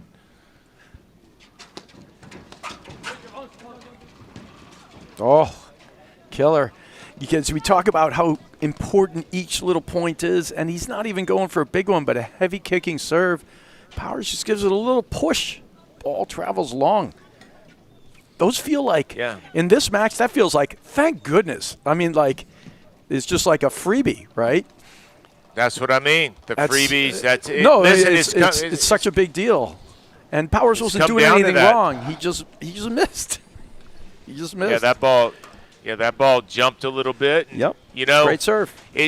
It just hasn't happened much this weekend because of the temperature, but you're in the middle of the day. It's a little warmer than it's been. The ball hopped.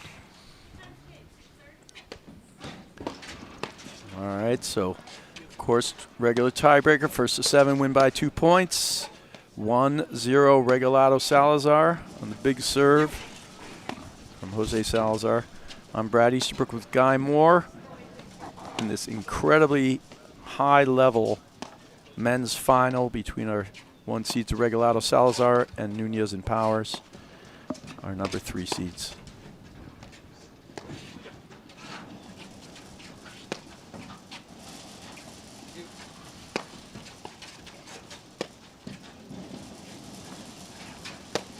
Yeah, I mean, how many momentum changes have we had in this set? I mean, there's been numerous, right? Yeah, I actually, you know, it's interesting. It was that crucial moment there when Powers and Nunez get up 5-3, and that's one little flurry.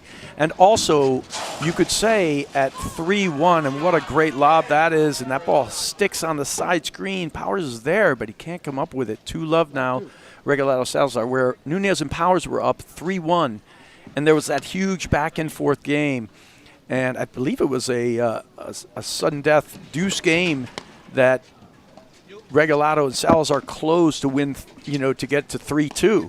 And how large does that loom, being down 4-1 versus 3-2, you know? So the whole thing, you know, has just been, you know, a great job of them tightening up when they've been down and just tightening the screws a little to hang in there. And they finally got their lead at 6-5, and now here we go again. Let's see if Powers and Nunez have an answer here. That's a tough carver. Oh, wow. Great lob from there. Hard. That's such a great get by Regalado. And that, I mean,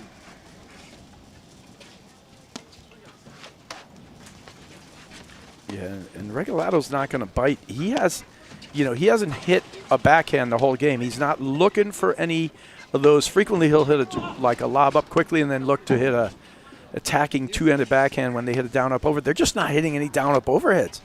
You know, everything's just pushed through the court. He's just taking his three-quarter forehand drive when he can. Maybe he gets it low, and they get it something a little better, but that's good. He's going to have to turn. Shot. Nice Wow. dig. Great little look of him tracking the ball here from our cameras. And you can see him setting the paddle down, yeah, as they come in and attack him. Well, notice too, Brad, his first move is to get behind the ball.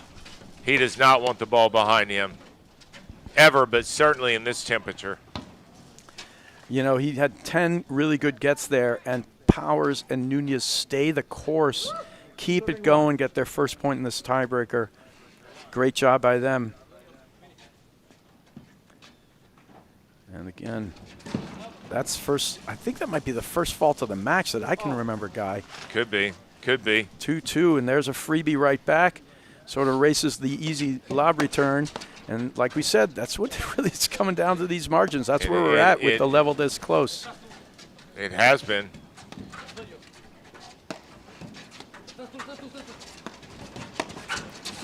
Oh, big Powers forehand. I think he hit him. It's tough for us to see in the shadows.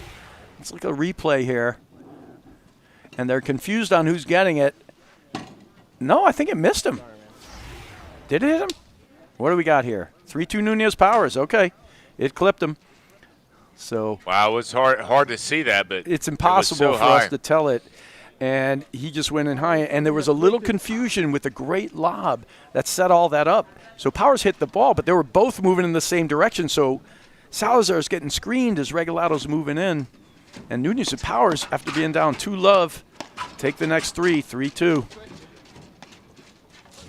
That's a great lob. That's going to get a good look. Yeah, they're going to have to transition back. Nothing there.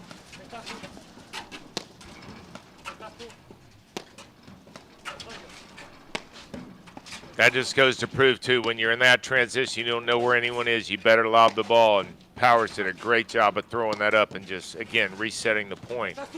Yeah, and he didn't have a good look even at a transition drive, you know, something that he could get behind. No. I think we're going to see a switch in the backcourt here. I thought it was effective for him, you know, when they moved it in there, just to sort of change it up a little. Powers move. Oh, lob volley. Dink and blitz. Vintage moves from all players. Oh! It's craziness. Why not? That's just outstanding play. That could be the point of the tournament, Brad. Well, it's certainly, if they win this point, Regalado Salazar, it'll be certainly something you're going to look at because they were dead in the water. Well, that's what I mean. Points in a match like this, points and momentum can change. Wow. Oh, my Wow. God. What a point.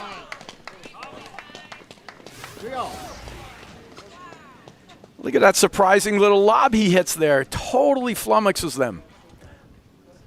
What a save from a Regalado. And then he finished it with just a deft little quick lob volley that is just a shocker. 3-all. What I was going to say, Brad, is momentum is changing within 1 point at a time here. Yeah. Because they're so good. Yeah, and that's not even momentum. That's just coming up with the goods. That's outstanding. Yeah, I know. But, I mean, from 2-love to 2-all to 3-2. You're right. And now 3-all. Dig.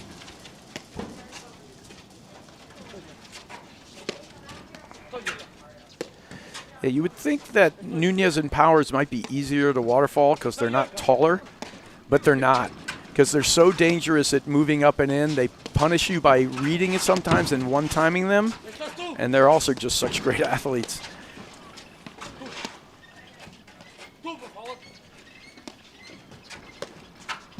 That's out. What swings here? All right. 3 points in a row from Nunez Powers. 2 more right back for Regalado Salazar to take the lead 4-3. Back and forth. Yeah, but we all know Mark Powers. He's not going to stop swinging. I mean, that's his shot. No, he's always going to hit the forehand. Anything higher than that, he feels like he has. And in general, he does. He sure does.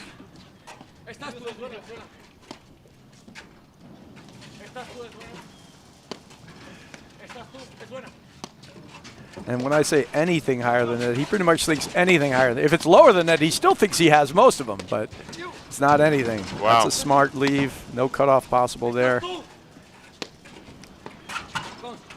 No, 4-5-3. That was a tough one to make. And the big moments here for Regalado Salazar, they're doing a great job using these quick little transition lobs. Just getting them up there. They were on the defense, and they get right back to the offense. Huge break for Nunez Powers as they get 2 faults to aid their tiebreaker here. Well, and I think it goes back to what we just said, Brad, a moment ago. It's pace does not favor Nunez and Powers here in the big picture. I mean, it's small percentages, but yeah, in the exchanges and things like that, I totally get it because they're all so good. Like, if you have the advantage, get in there and speed it up and attack.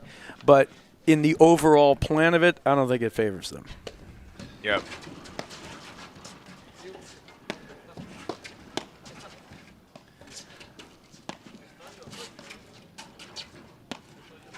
Yeah, perfect. Get right back to it. Push it deep through the court. Oh, surprising. Dinks. Unbelievable hands again. Good read. Now they got to transition back. Wow. Oh, gosh. This transition stuff. Off the charts. Really is. Not only that, how quick everybody calms down after all that quick movement.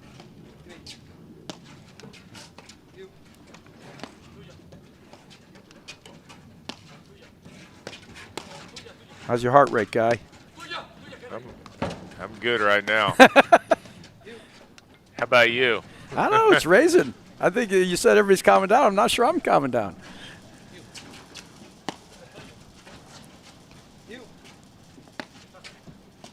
The other thing, too, Brad, in this entire match, in terms of communication from both sides of the net, we haven't seen, I mean, we've had so many balls hitting to the nick. I mean, these guys move so well together. There's been no winners because of it the entire match, right? No, none. Yeah.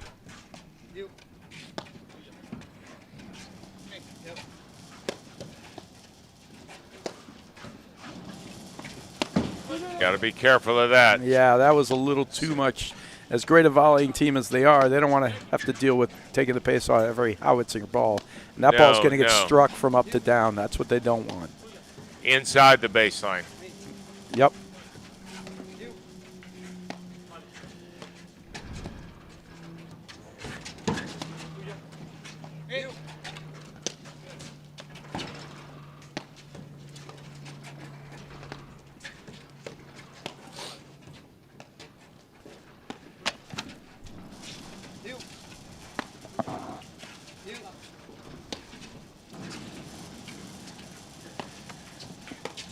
Oh, fadeaway drives. Wow. See, I love that. That's the one they want him to hit. That's the one where he's fading absolutely. away and back. You can see his body go. It's a perfect angle again into the side screen.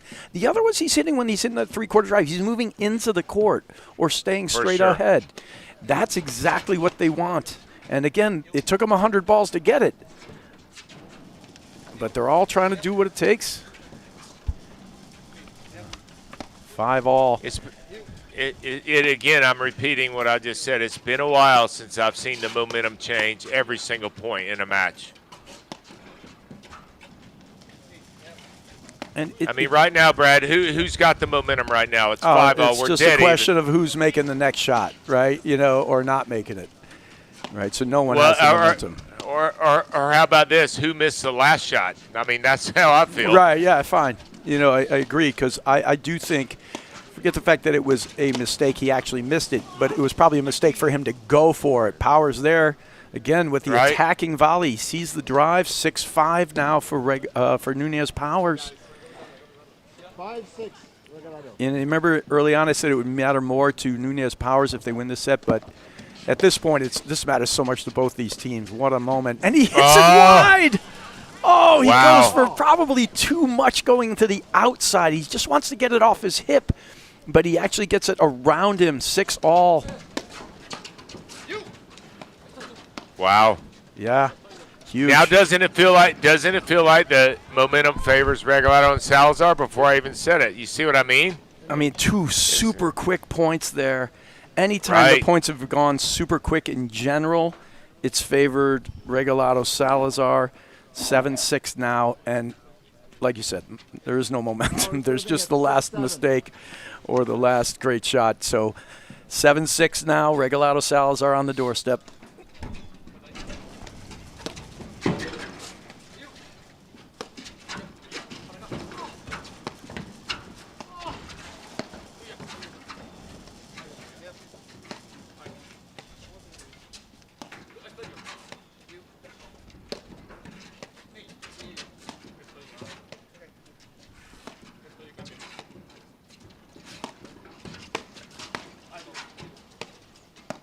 I do think that's a good switch back there, just because. That's a great hit. Wow, what hands. I just feel like they feel better right now at this point, literally this point in the match being on their sides. You think this is an important point, Guy? A little bit. And they've all been such a big deal to get here. Every single one of the points has been just like this, though, it feels. Just back and forth. Well, when you get any sport at its highest level and you have the two best teams playing, which we do right now, it's going to come down to who plays better and who's smarter and who makes the fewer mistakes. I mean, it's obvious, but it's so true. That's what we've done here. Yep, and Nunez Powers trying to just stay with the plan, push it deep, every overhead past the service line. Give him no real pace, nothing to work off of. Don't let him drive it down. Occasionally take an attack if you think you got something. Slow it down again, right. I think Powers has to get that ball into the side back, though. Regalado's going to make him pay for that. Not by offense, by hitting it down the line and setting up Salazar. His offense will come through his lob, Regalado.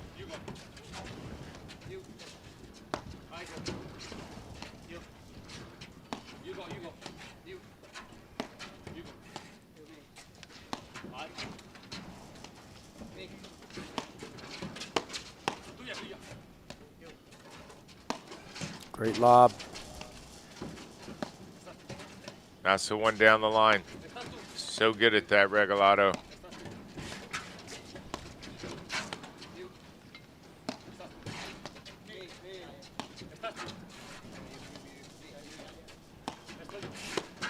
Oh, great close there. Big looks from Salazar. Volleyed right back. Has been the case all match.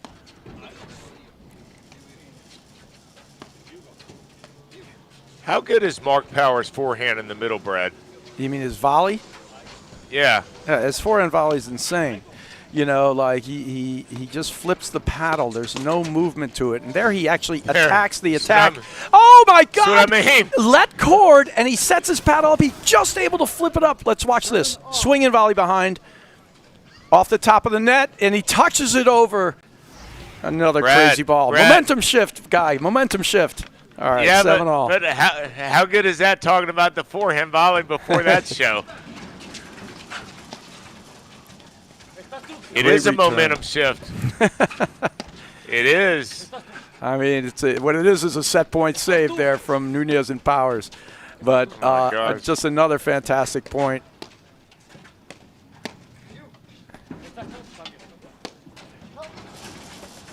Great cover there. There it is. Well, we just talked about it. I mean, there's just everybody's there for each other.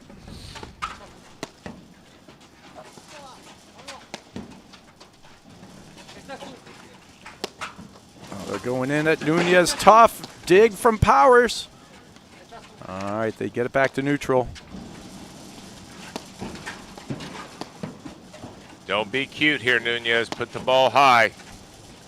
Wait for your look. Yeah, none of he's under pressure this entire time. That's the first good lob he's got. He's giving Powers a forehand. Nothing there. Smart. Here we go.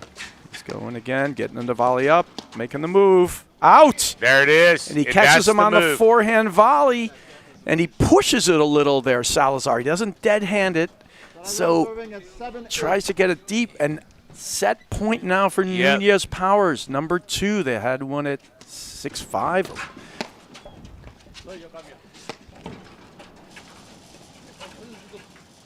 We've had 8 momentum shifts in this tiebreaker, Brad. Yeah, it's been an amazing set here. Probably the tightest set I've seen all season long.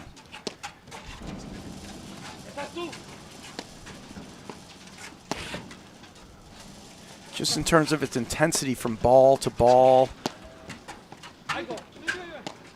He missed it. Yeah, and holy cow. And we talked about it all match long. Just one error on a routine ball. He tries to sneak it behind Powers, who's been hitting forehands in the middle all day, guy. 7-6. wow.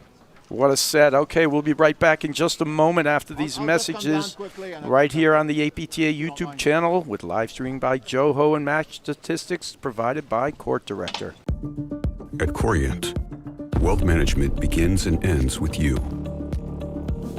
We believe the more personal the solution, the more powerful the result. We treat your goals as our own. We never lose focus on the life you want to build. And our experienced advisors design custom-built strategies to help you get there. It's time for a wealth management experience as sophisticated as you are. It's time for Corient.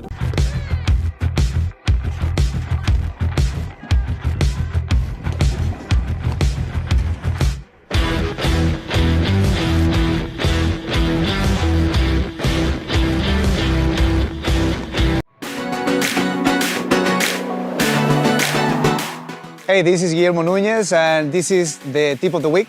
In the push overhead, I like to create some offense by sometimes, depending on who I'm playing against, I hit the ball down into the service box, letting them bite a little bit, understanding that they could drive, and I'm gonna close the net as they're driving, knowing where the opening is, depending if I wanna speed the game up. When I decide to hit the ball down into the service box, I'm baiting my opponent to drive the ball. So I'm planning that. If I don't want that to happen, then I'm gonna reset straight deeper into the middle and nothing happens.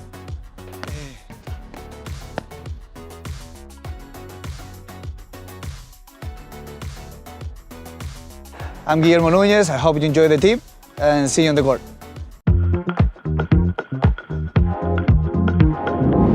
Hi, I'm B. Lopez, and today I'm gonna give you a tip driving off the screen. So for driving off the screen, especially on the do side, a lot of times I see people leaving the ball too far behind.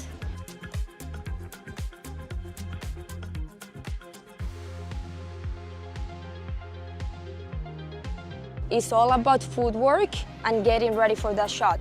So make sure you guys leave the ball out in front of you so you have way more room to drive that ball.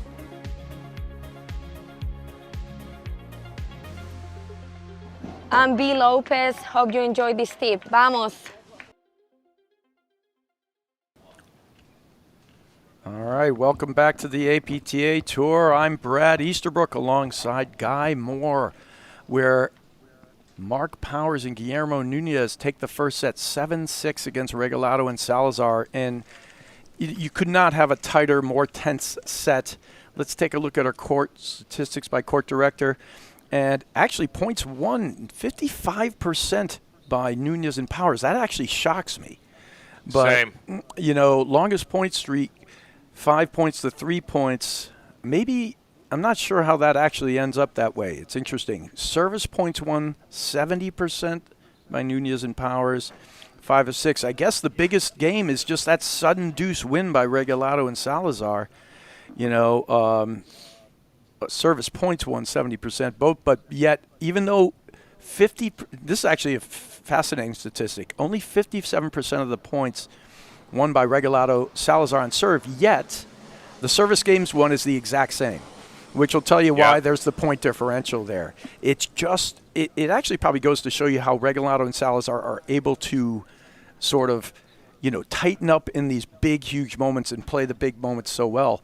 To me, Guy, and I'd love to hear your thoughts on this, you know, Nunez and Powers just had a great strategy, and they stayed with it. In terms of a pure strategy, they had more of a real strategy than Regalado Salazar, which was more reactive than, you know, a complete, we're going to be doing X or we're doing Y. You know, it was more reactive to what Nunez and Powers were doing. And you know, they're just so good at tightening it up in the moments they were able to keep it close. But Nunez and Powers, when they stayed on their strategy, really, you know, they did really well.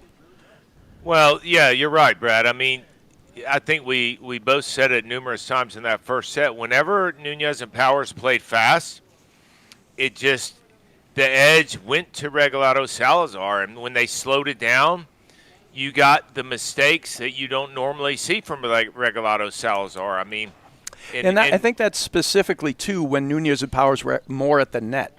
In the backcourt, Yeah, I don't mind 100%. Nunez and Powers going at it, and Nunez and Powers taking his big forehand, Nunez hitting his dinking blitz. You know, that's all good. It's more at the net. Well, I think that's the difference. Yeah. I couldn't agree with you more.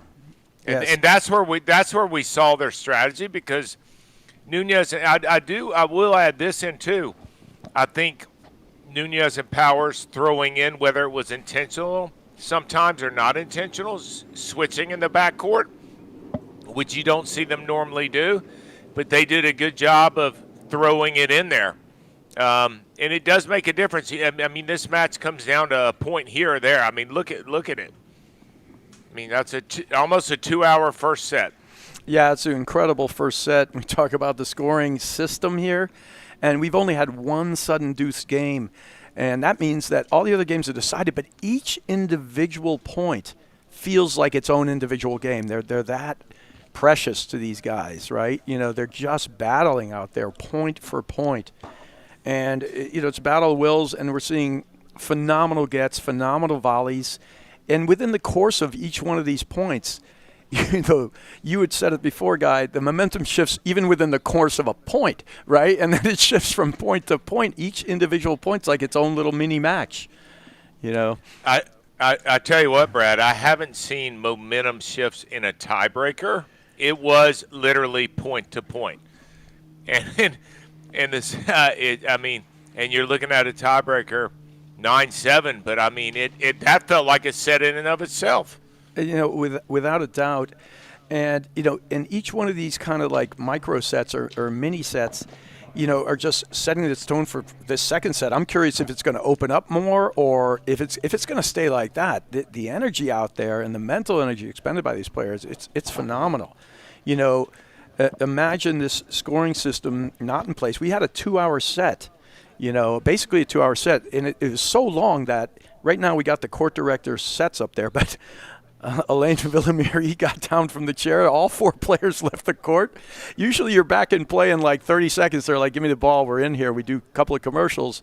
But it's a ghost town. They all took off. You see Jose Salazar's just coming back in here now.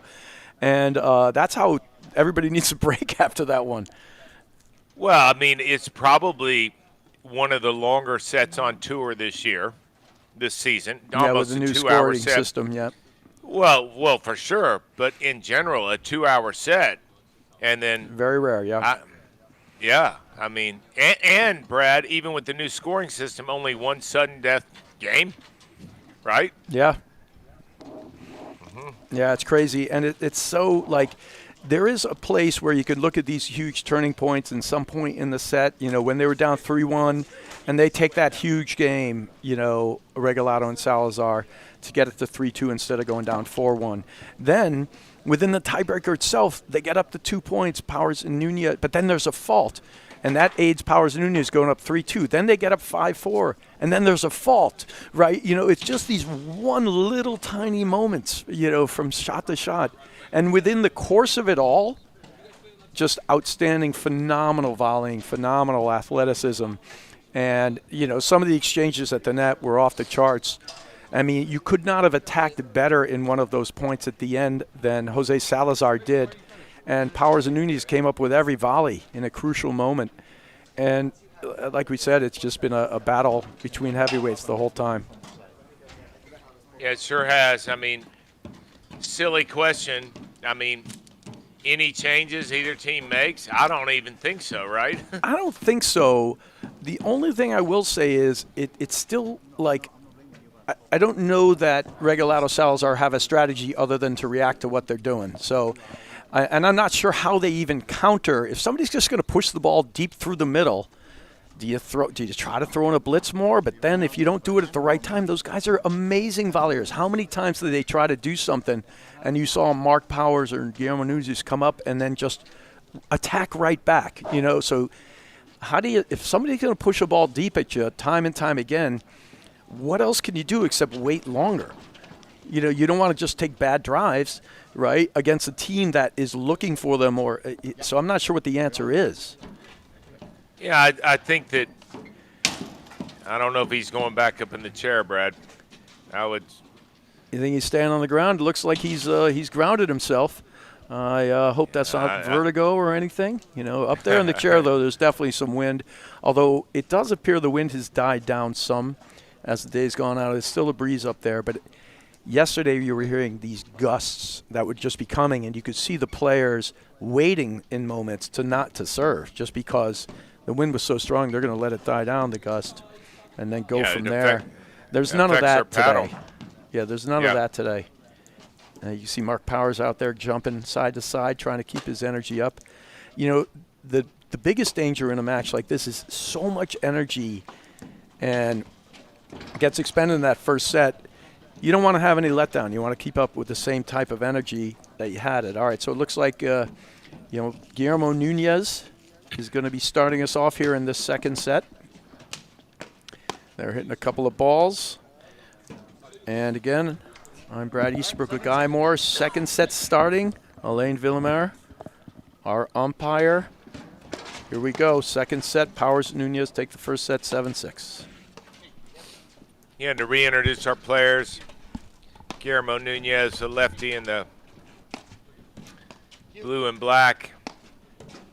Mark Powers, blue vest, kind of sandstone, long sleeve. Alvy Regalado to the bottom left of our screen. Jose Salazar in the white vest to our right. 15 love. Yeah, Brad, I'll be interested to see how Regalado Salazar start this set. They need to get a quick one.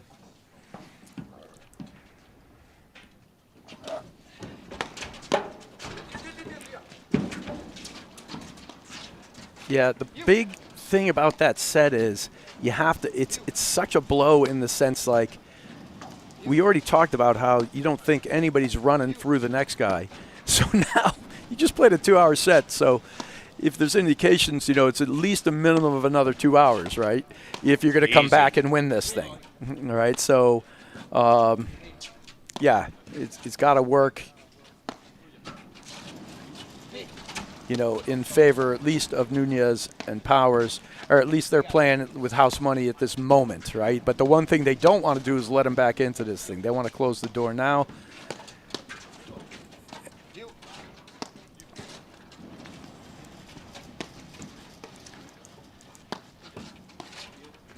But the volleying out here has been nothing short of astounding. Well, and that's why you have, in this temperature, such a close first set, because of the volleying. If one team doesn't volley, well, it's not that way at all. No. And I think both teams volleyed great.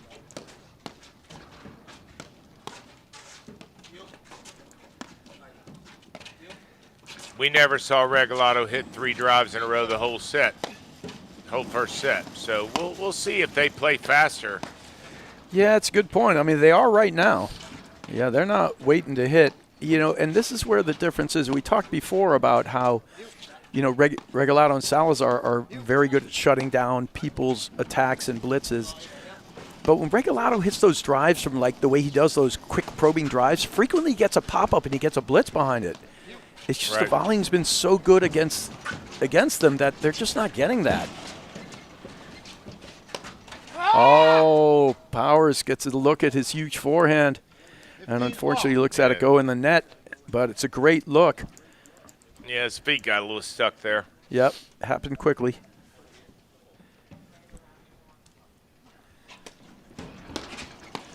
And as weird as this is going to sound, Brad, I think these first 2 or 3 games are much more important still for Nunez and Powers. They need to establish a small lead in this set. Yeah, they want to just keep doing what they were doing, right? Yeah, so Elaine Villamere down out of the chair, as we said, still out there on the side. Good choice of the drop shot. I think creating that type of movement's always good today in the cold weather. And he's down because it's just too cold. And even though it's a little less windy, it is still windy up there in that chair. Wow, great give by Salazar. That ball came into his chest. Yeah, it was a tough carving ball from Powers. They're going a little faster in this point here, Nunez and Powers. I don't know if it's. Yeah, I don't love it. I don't love it. It's not what got them to the victory in the first. But either way. Yeah, they need to establish themselves again. I mean, it's a new set. It's almost a new match. And just say, hey, we're willing to stay the course until you prove you got something to do something different. Wow. Did Nunez just go on the court, Brad? Yeah, that's crazy. What a get. He slid into that.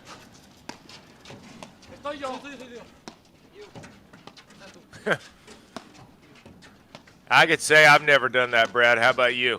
Slide on the court? Not on purpose. Slide and go down. And go down. And then get back up? Then definitely no.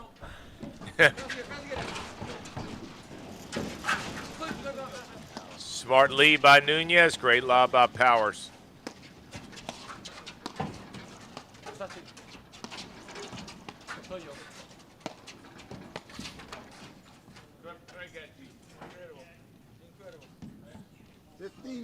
Yeah, there you could hear them actually say great get.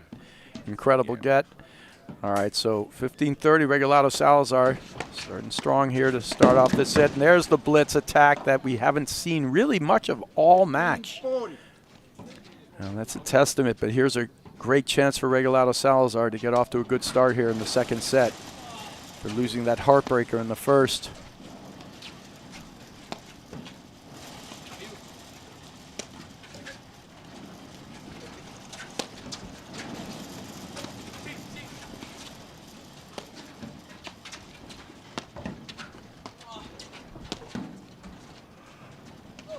Yeah, I just feel like this tempo early on. Now they're playing the outside screens. Yeah, keep pushing it deep and long. Just keep pushing it deep and long. Yes.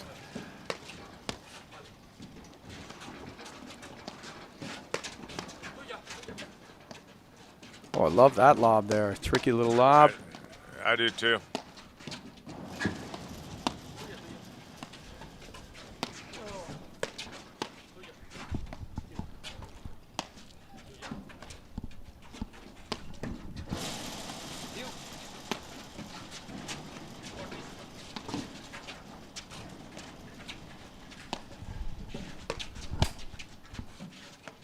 Wow, that ball dropped. I thought it was going to go wide.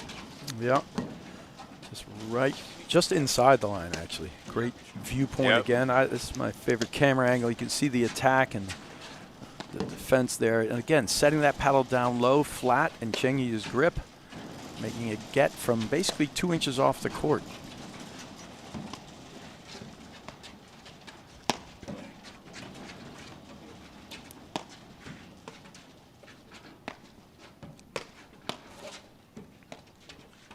Tell you, Regalado's forehand is just so cleanly struck.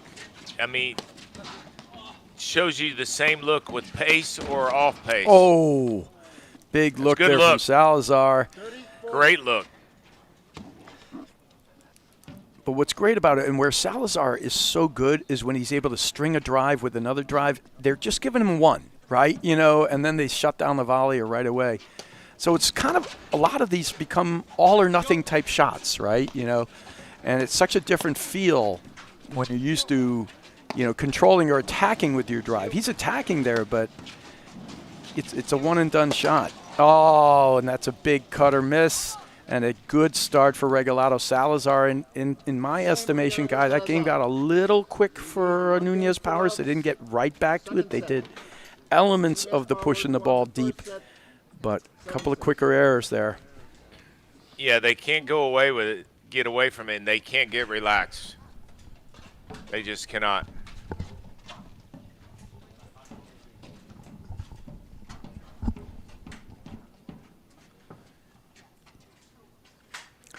It's where Regalado, Salazar, they're so good at bouncing back from, you know, a big momentum shift in a tight set like that. They just are. Yeah, no, there's no question. Regalado jumped off the court.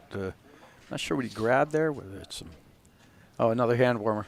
Okay, so he's getting another hand warmer out there. He's shaking it around to heat it up to activate the stuff inside.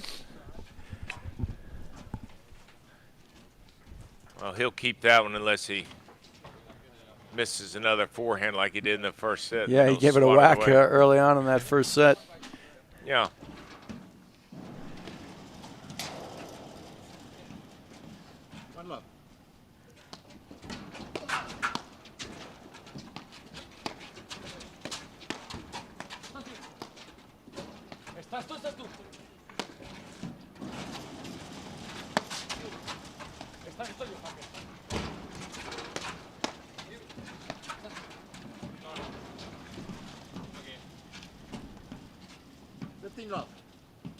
Yeah, so this pace is 100% favoring Regalado Salazar so far. Yeah, and Powers and Nunez definitely coming out flatter and not quite as focused here in the start of this second set. And this is exactly what Regalado Salazar want. It sort of gives them an opening. And that's a perfect finish. Can Powers dig it? He can. And the get is good enough as he tries to finish with a little cutter there, or he just hit another attacking shot. He was shocked to see it come back. Exactly. But I got to say, if you're Regalado, it's a little your own medicine. You do that to everybody else, right? He's getting every other ball you hit by him.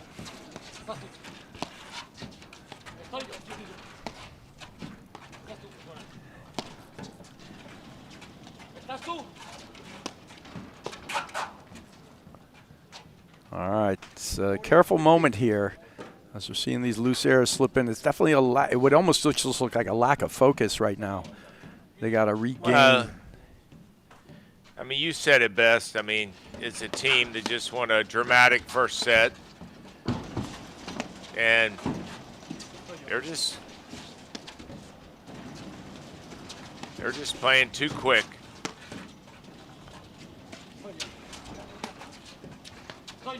And by the way, when I say playing too fast, it'll be great points. But Regalado and Salazar just will have a little bit of an edge.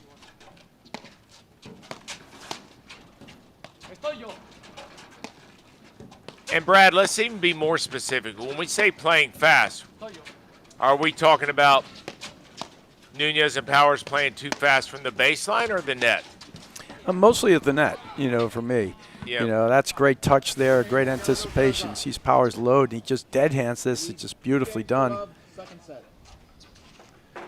So, I almost feel like it's both ways. There's a good example. Yeah, maybe you're right. Certainly Nunez has pulled the trigger a few times. Powers there, and it's not helping him right now. And it's only led to a few mistakes and not delivered the errors at this stage of it for sure. Well, those are the two quickest games that we've had in about an hour and 30 minutes, and they were played too fast. And one was at the baseline and one was at the net. So it's just these guys got to get back to what just won them that first set. Yeah, and part of it was just errors, but the errors looked a little sloppy, not Nunez hit like a three-quarter backhand roller, but it almost looked half-hearted, like a little bit. But either way, they're going to figure it out soon or the set will be over. That's a great rip there from Regalado. 15-0. And as they get a little breathing room, it'll actually maybe free it up for them to be a little more loose with what they're doing. That's a tattooed ball. That's out. Great leave. 15-30.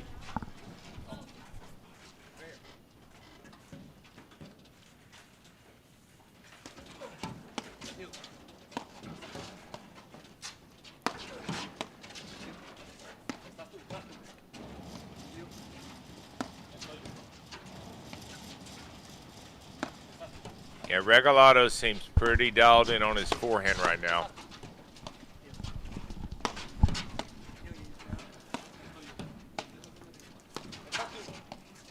Very committed when he's hitting it.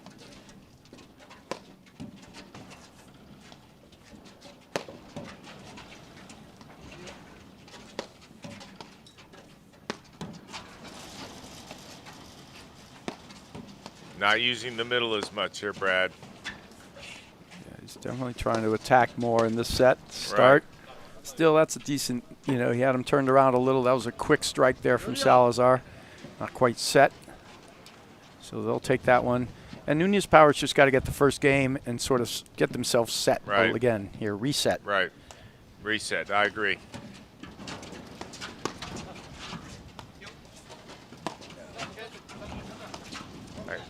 We didn't see that hard hit overhead in the middle of the whole first set, though. Right.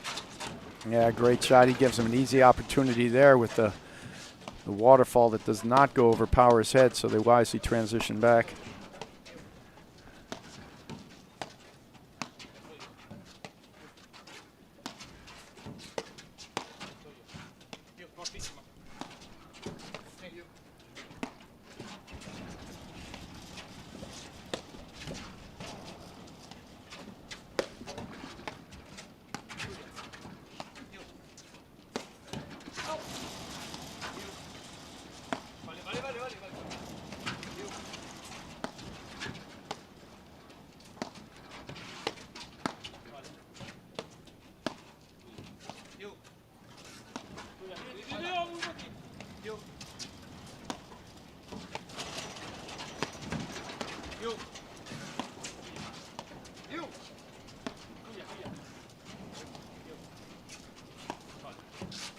All right, it's a big point here, Guy. Nunez Powers trying to close in on their first game here in the second set. And one of the things that I love about the scoring system is it really has made certain points like, right here, that 30-40 point or the 40-30 point, such a big one. Yeah. Well, you go up 40-30, you really start to feel like you have the momentum again within the game. Oh, such great touch. And he gets back. Oh, that's incredible ridiculous. To be able to right yourself there. And then Powers hands again with the forehand volley. Yeah, I might have to say he's got the best forehand volley in the game. Powers. Yeah. For sure. You know why, Brad? He just never, the paddle never goes backwards. It's just, straight out. Yeah. He just flips his hand over and leaves it there. Nothing changes. And he has the ability to quickly add pace by squeezing and flipping the paddle forward, or dead-handed. He can hit the dead drop, too. Yeah, no doubt. And there, you can just see that it's just in front of his body. Right at the crease. Great cover again. And smart. He just lays it down the middle again. Doesn't overplay it. Well, you know, Brad, too, as you watch Regalado, Salazar more and more and more, they thrive on the overhead movement. The more it goes to Salazar and then to Regalado, they create openings because there are spaces to hit to because the net team's moving more. I mean, it's just a fact. That's what they're doing. That's why they like the speed. Like there, you see the ball movement. Yeah, there it is. Little third panel smash. Gets him out of position, but good lob there. And he's right back to neutral. And again, now we're back into this thing where each point is a fight. The question is, what's the will? You know, it seems like right now, Regalado, Salazar, they seem energized. Like, no big deal. For sure. Get back to it. We're going to get back to it. What are you going to do? You're going to keep doing this? We'll keep doing this. Well, And you know, when you win battle of wills. Yeah, after a tough first set, you come out and win 2 quick games. Yeah, it helps for sure.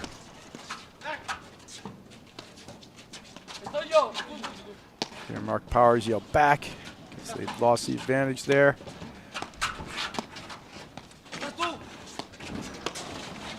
No. Huge point. Chance for 3 love now 30-40. for Regalado, Salazar, who are up to the task of grinding this out. That was a good long point. The point we saw repeated time and time again in the first set. They did not take one bad look at a drive.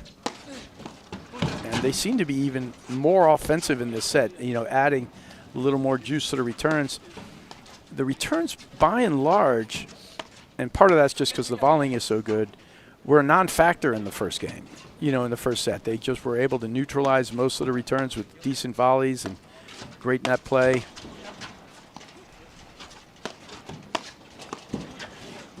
Yeah, and again, it comes down to speed. This pace does not favor Nunez and Powers. It just doesn't. It's going to be close games, but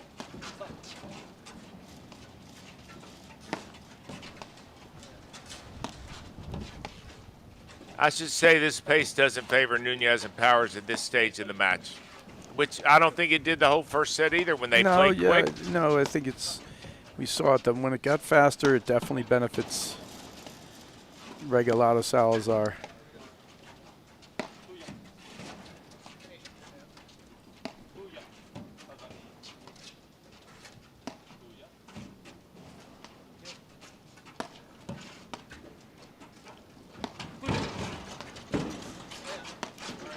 Good little blitz move there from Regalado. Yeah, they can't get these guys to bite. You know, they're not taking any of these. If they stay like this, it's going to be interesting to see if there'll be a change in tactics, if they have the wherewithal to continue it on. Everybody's got a shot clock and a breaking point.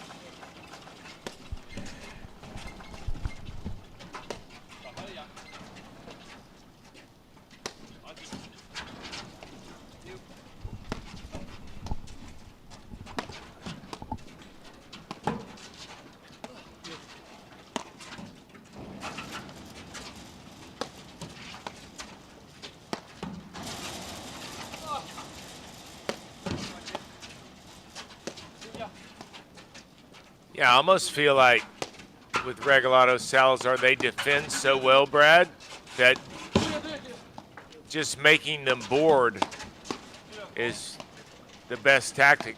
That's why the middle's so good, because, wow. Unbelievable. I mean, really? Really? Unbelievable gets. Their defense is demoralizing sometimes. Yeah, it's demoralizing. And you can see Powers, he lost his mind, and he went for it. Now he's going for a walkabout. So look at this. He just deftly puts it behind. He pushes there. Amazing defense, and they get back to neutral.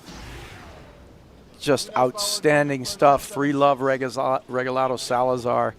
And I firmly believe Powers missed that ball because they couldn't put it away on the point before, on the ball before. That's what I mean. Yeah. It's the faster the point goes, the better Regalado Salazar are. They'll play both ways, but they're going to get more bored and press when the point's slow because they're – well, they didn't press one time there. That was still a good 100-ball point, and they didn't press at all. You know, that's what I mean. But the point's still fast, though. That point's a fast point. I mean, that's incredible. Listen, their idea of pressing in our mind, Brad, is not normal. I mean, it takes him 100 balls to press. But it's again, this set's. I mean, we're 15 minutes in, and it's 3 love. I mean, got to be slowed down by Nunez and Powers. I'm wondering if there's going to be a level for Nunez and Powers where they go, okay, it's not worth it to try the comeback. Right? Yeah. Let's just save our energy for set 3 and wipe the slate clean of this one, and let's go. You know, I actually don't disagree with you at all. I mean, you take the temperature and you take what it's going to take to beat them, not a bad idea. Now that said, none of the teams have been physically that taxed. You know, Nunez and Powers basically through every round, didn't lose a set. I think their closest set, they had one that was 6-4. They had a number of sets, 6 love, 6-1. So, you know, it's not the physical tax, but that first set, as we said, well, that was like 2 hours of mental work as well as physical. But I don't think it's the physical toll. I just think it's the rest of it. And he's missing that. He's just going. 30 love now and everything working for Regalado Salazar.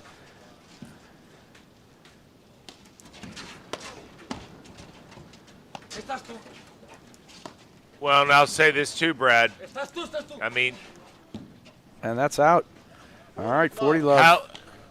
When we repeat ourselves, and I mean, I think that's how we came up with this terminology. You know, a couple years ago, maybe at the beginning of last year, Lockdown 101. If you looked at the definition of who created it, it's these two guys. Yeah, I mean, certainly it's been around for a long time, and good teams and top teams have this ability to kind of go into a mode, but these guys they're masters, and they burst on the scene with that. They didn't win their first year just by, you know, blowing people out. They literally locked it down every time, and then people went bananas trying to win points. You know, like you see Eric West off his heels trying to hit another better drive that they're going to miss. And, of course, he's the one who ends up missing, or whoever it is, right? You know, and that's what they did. You know, they can get into lockdown mode. This isn't just lockdown mode, but this is Nunez and Powers having a little, like, walkabout. And there you even see mentally Powers, he's back there to serve, but it's Nunez's serve. They've lost a little edge here. They just need to recapture whatever momentum and get a reset, because I'm not guessing they're making a comeback in this set. But we'll see. Well, I think the most important thing is now to either get this set over with and go back to what was working, or grind it out a little bit to try to recreate some momentum. But I don't know in this temperature if that's worth it. Yeah, I'm not sure it'd be worth it either. I got mixed feelings on it. And my biggest worry about not doing, you know, about not grinding out the way you want to, is that you get further lost. But if you're able to just do it, hit a few shots, and then kind of wipe the slate clean and just get back to it, yeah, go ahead, do your thing. In fact, hit a few carvers or hit a few balls that release a little stress. You know, like just have some fun, you know? Yeah, that's how I see it. I mean, against any other team, I would probably say with Nunez and Powers, not the best tactic, but here, I mean, you got to know what's in front of you. I mean, Regalado and Salazar have not missed a ball this set. I don't think they've made a mistake. No.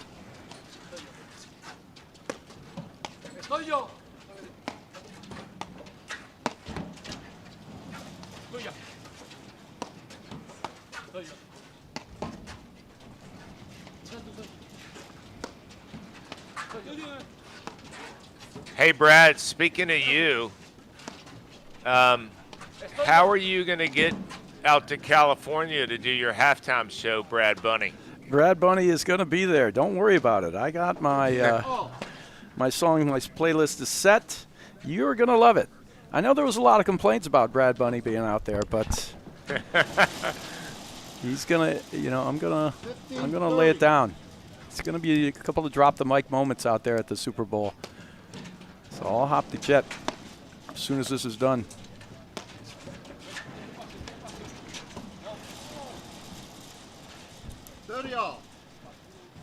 Haven't seen much of that this set. No, but it's, you know, it's loosened up enough for them now where in a weird way this could be good for Powers Nunez because these guys were in full lockdown. Now they're giving them a couple of points, you know, and what could be better than that, you know, just at least because now they're taking a minute off. And whether they win this set or not, at least maybe Regalado Salazar have a moment where they get off. Now maybe they'll make a looser error at some point, you know, and maybe it transfers to the third set. Maybe even somehow creates a spark of life in this set, and there's somehow a comeback to be had. You know, I can't say it's not there. All right, so a sudden death game. And here we go. I think for me, this sort of determined whether there's any possibility of a comeback here. Nunez Powers can get this, and maybe they just hang around. You know, who knows? Yeah, great cover there. Salazar knows what's coming. Third panel to third panel. Get him moving. Hard ball right at the body. And he scores one. The white vest. Yeah, right I mean, here. Smart shot for it, by the way. He's moving in. He's off balance. It's a great time for that hard overhead at the body. I can't believe our chair umpire's still out there. Yeah, you know, he had to get down from the chair because the wind up there is too strong, but he's a trooper. Alain Villemer he's earning my respect, and we certainly thank him. It's been much better with an umpire out there. We've played most of this tournament without them at all out there. They've had to be indoors just because of the weather. So it definitely is better, easier. It's hard to keep score completely indoors when you're watching it from a distance. It's hard to tell if somebody just nicked the ball or if the ball was really out or not. Yeah, it's true. I mean, those umpires doing a phenomenal job, and to be honest, it's just not safe to sit in that chair today and yesterday. It's not. You know, and now is as good a time as any as we get deeper here into the second set to just thank all the people out here. This 150th anniversary of the last year was the 150th anniversary of the Short Hills Club. It's been a special tournament, and you know, they had over 400 players, 8 draws. They used 16 clubs. You know, Canoebrook, Fairmount Country Club, Minnesink, Echo Lake, Montclair, Morris County, Essex Fells, Beacon Hill, Park Lakes, Rackets Club of Short Hills, Springbrook, Fiddler's Elbow, Trump Bedminster, Orange Lawn, Mendham, and Essex Hunt Club all chipped in, all part of the great paddle community here, which you're very familiar with, Guy, having been at Plainfield Country Club for many years of your career. Yeah, it honestly is an unbelievable community. With not only that, they're giving up their courts to their own members to support such a great tournament. Yeah, and the you know, the tournament crowd and the community out here supported. They were able to have 8 draws because not all the people in there are ready for this type of level of paddle. So we had all different levels. There were PTI 25 plus. There was a Challenger 1, a Challenger 2 draw, and those, by the way, those draws are extremely high level paddle. You know, so just draws all over the place for people, you know, to get out here and compete. Oh, look at Powers just firing, and each one coming right back. And what bodes well about that is he missed his first couple of drives of this set, and he seemed like off or incomplete. Now it seems like he's getting a little fired up. You know, he's getting his energy back, which you could easily see sort of wane after that first set, how difficult it was. And he finally elicits the error. It only took 10 drives. No, I think it's great, and that's what happens. You win one game, you have a little momentum, and, you know, it's a tough call to come back from being down 4-love against these guys, but they win a couple games here, start feeling good. They'll start that third set a little bit cleaner. And you never know, in the sense, like, in that last game, we definitely saw, you know, how committed they were in the first 3 games. They weren't going to go for shot. That last game, they made a couple loose errors, Salazar and Regalado. If they get off script a little, the margins are so tight, there's going to be a crack in there for you to find your way back in. And they're a little let cord. That'll help. All right, game point here for Nunez Powers. Imagine they sneak this one in, get the next hold. We have a totally different game. You know, now it's a set. Yeah, for sure. Well, again, I mean, taking nothing away from that first set's just a grind. You win that set, you relax a little bit. The other team says, hey, we better come out fast. Yeah, we can't lose another set. That's well, it. I mean, we can't get down. So they did everything they wanted to do, and now Nunez and Powers are starting to slow down again and get back into this set.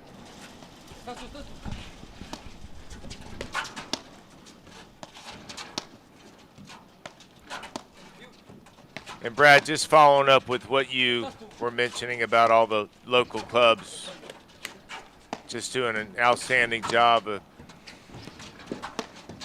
participating in the Short Hills Invitation. I mean, not only that, but all the Huck commanders, but our tournament directors, Derek Bowen, Brian Skinner, and Mr. Alvy Regalado, who's on the court here from the Short Hills Club. Almost feels like one of their best this year, right?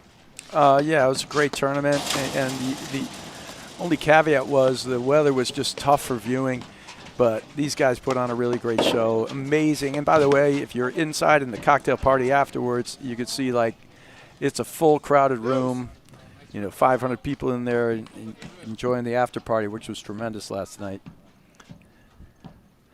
All right, so another no-ad game here. And like you said, Nunez and Powers go for it. Powers goes for the big hit there. It's kind of interesting. And he's punching himself lightly in the face there. He knows that is an oddly strange big moment, because if they get that game and they can get a hold, all of a sudden it's 4-3. What a massive difference now at 5-1. I was surprised he went for that. I thought he would lob it up. Yeah, I just don't know if that's in his DNA. I mean, he trusts that so much, and he bounces back from it too. You know, I mean, you've seen him miss a couple and then make 20 in a row.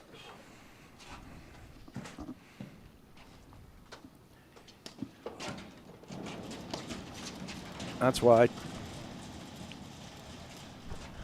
Well, you know, Regalado Salazar got a lot of space to breathe here, so. Yeah, that was a huge hold to go up 5-1. I was going to say I wouldn't be surprised if Regalado Salazar kind of played a quick game here, or just played it just how like it came tee it to up them. and go for it. And see what happens.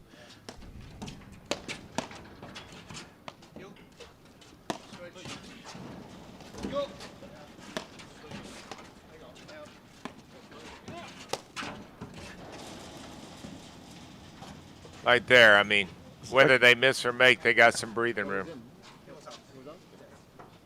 Yeah, from my angle, that looked really close. All right, 30-15. So I was waiting for a call, and none came, and so I was they were all walking around like they all knew it was out, but I didn't know. And I'm right here watching it. It was too tough to see. So 30-all, great little off-pace drive there as he gets Mark Powers fading back away. Powers sort of stretching his chest there. by a quick game, I mean, this set's been quick. So, I mean, what super I say quick. is, I mean, we went from an hour and 50 minutes in the first set to this one. They took over a 10-minute break. This is going to be like a 35-minute set, 40 set, if it stays on track. Right.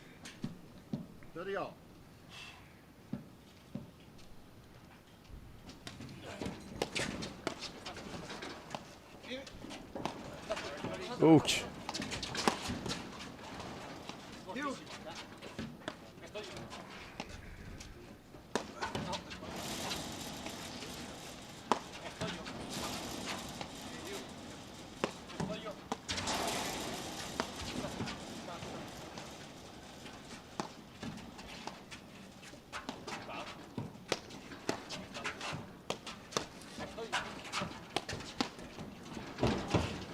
Yeah, I mean, you haven't seen Salazar driving from everywhere like he is in a while.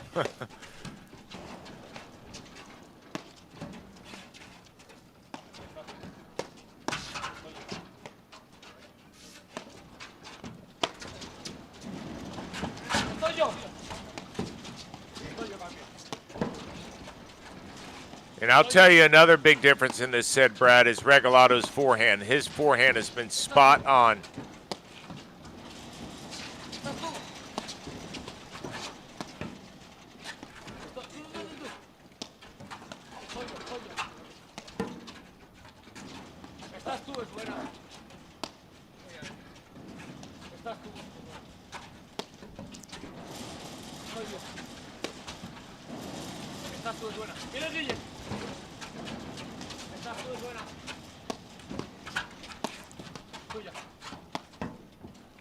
Nunez standing in. He's sort of brazenly asking them to try to hit behind him. He half volleys 2 in a row there because he loves dink and blitz and he loves the quick exchange. He's just forcing the action right now.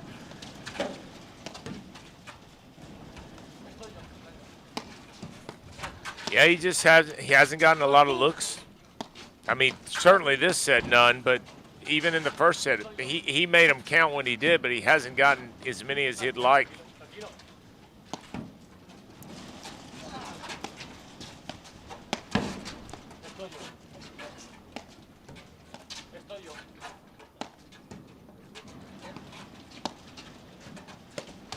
Oh, all right. So set point here, double set point here for Regalado and Salazar.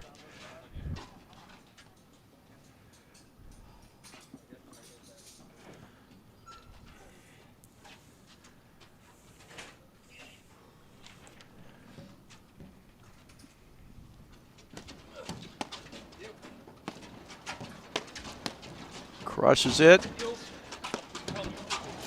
There's another reflex volley.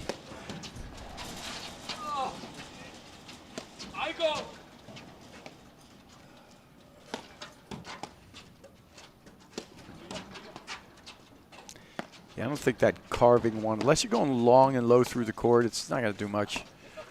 No, I don't think if it's worth the energy. Exactly. To hit it.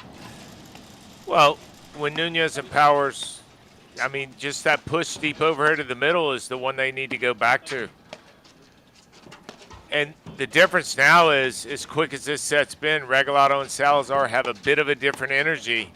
And Regalado, like I mentioned just a moment ago, his forehand's different now than it was the first set.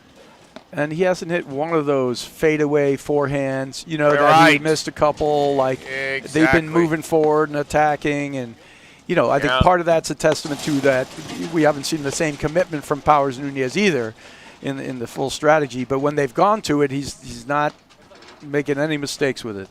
Using the right choice at the right time. And, he's showing them that you're not going to get those points that you got before.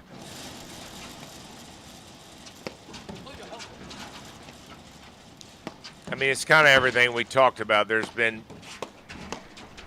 no free points in this set from Regalado Salazar. If a couple, they were up in the game, scoreboard friendly, it didn't matter.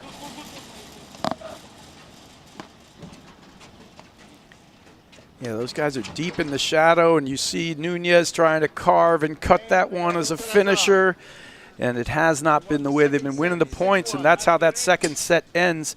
And 6-1 for Regalado Salazar, and we'll be right back in just a moment after these messages with the third set right here on the APTA YouTube channel with live streaming by Joho and match statistics provided by Court Director.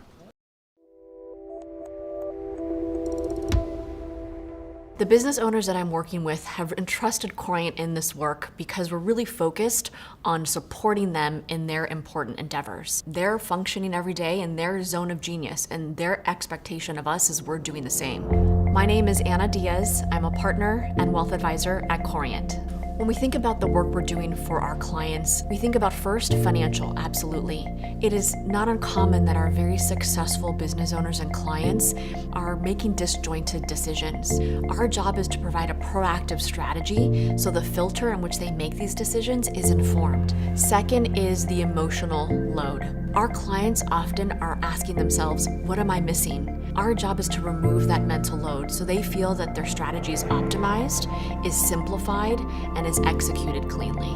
And the third is generational. Absolutely, there is technical design that goes into that, but it is also the thoughtful impact they want to have with what they've created.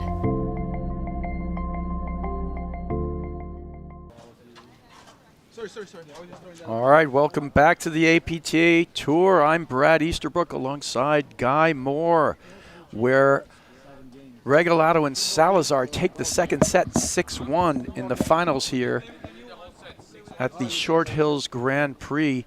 And what a difference between sets. Nunez Power has come out completely disciplined at first, and basically probably the most hard-fought set I've seen all season. And it seemed like just a complete energy drop for those guys in that second set. And quickly, Regalado and Salazar walk right through that door and take that second set 7-6. These guys are all good buddies. You can see Nunez out there chatting with, Alvi Regalado. So we'll see what it is. To me, this is wipe the slate clean. Here we go. Let's get at it in this third set, Guy.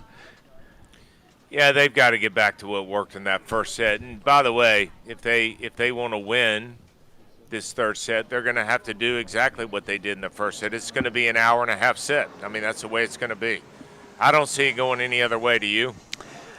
Not if they want to win. I don't know that they can speed this up faster and make enough of those shots.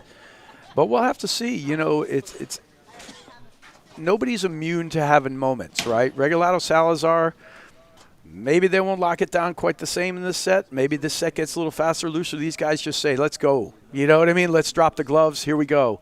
You know, and they go shot for shot. But ultimately, I think if they do that,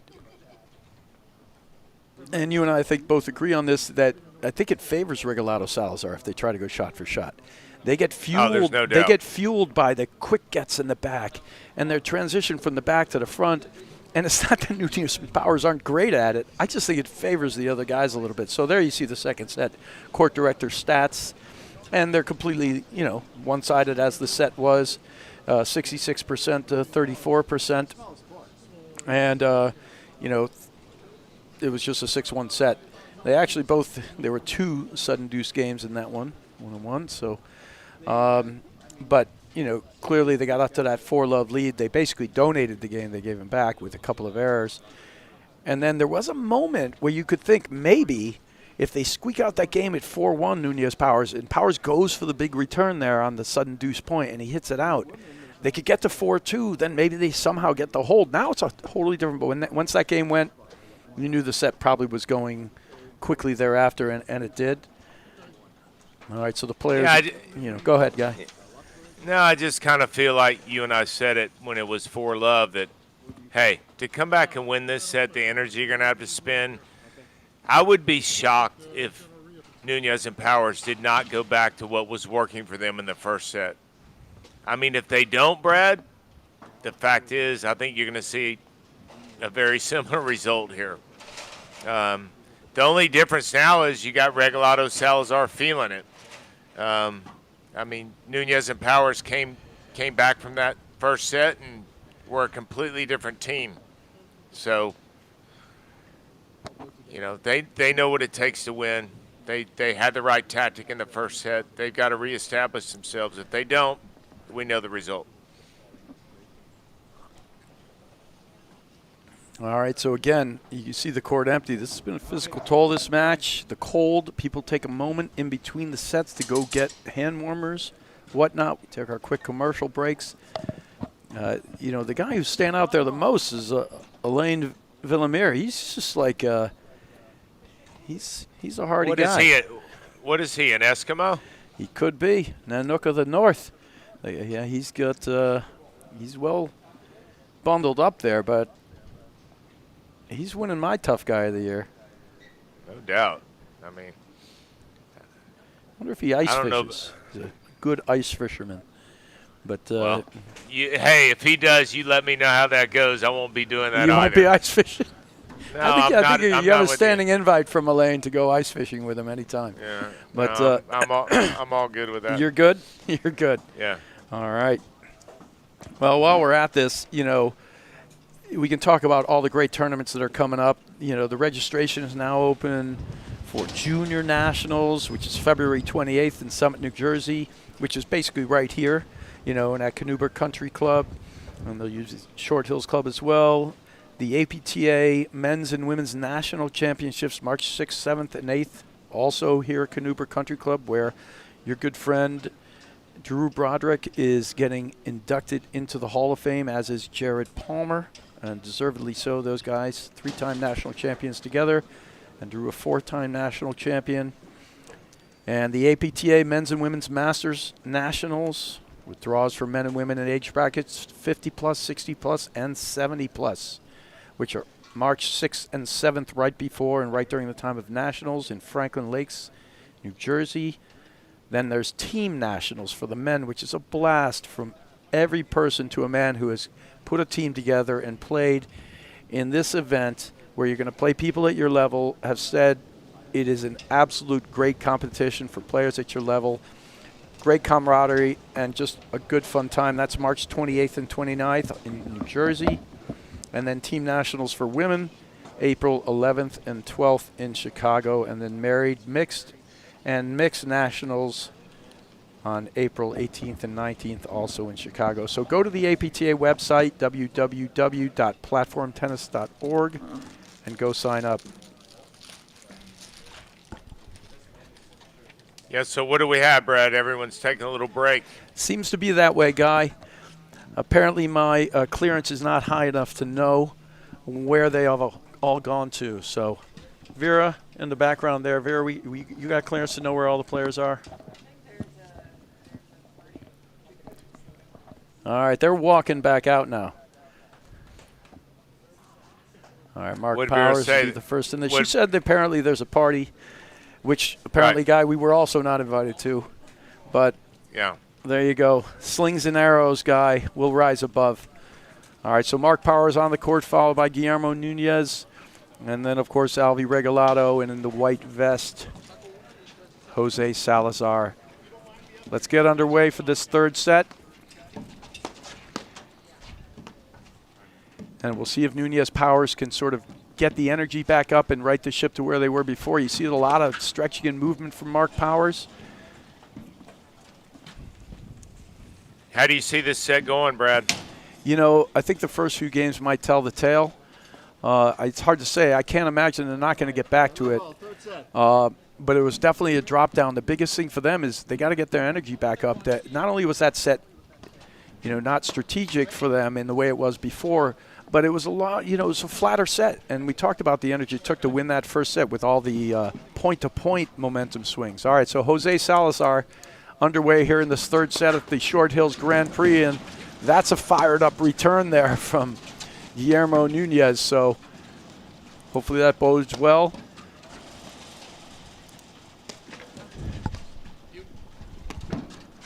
It still feels like they're attacking, though, Brad.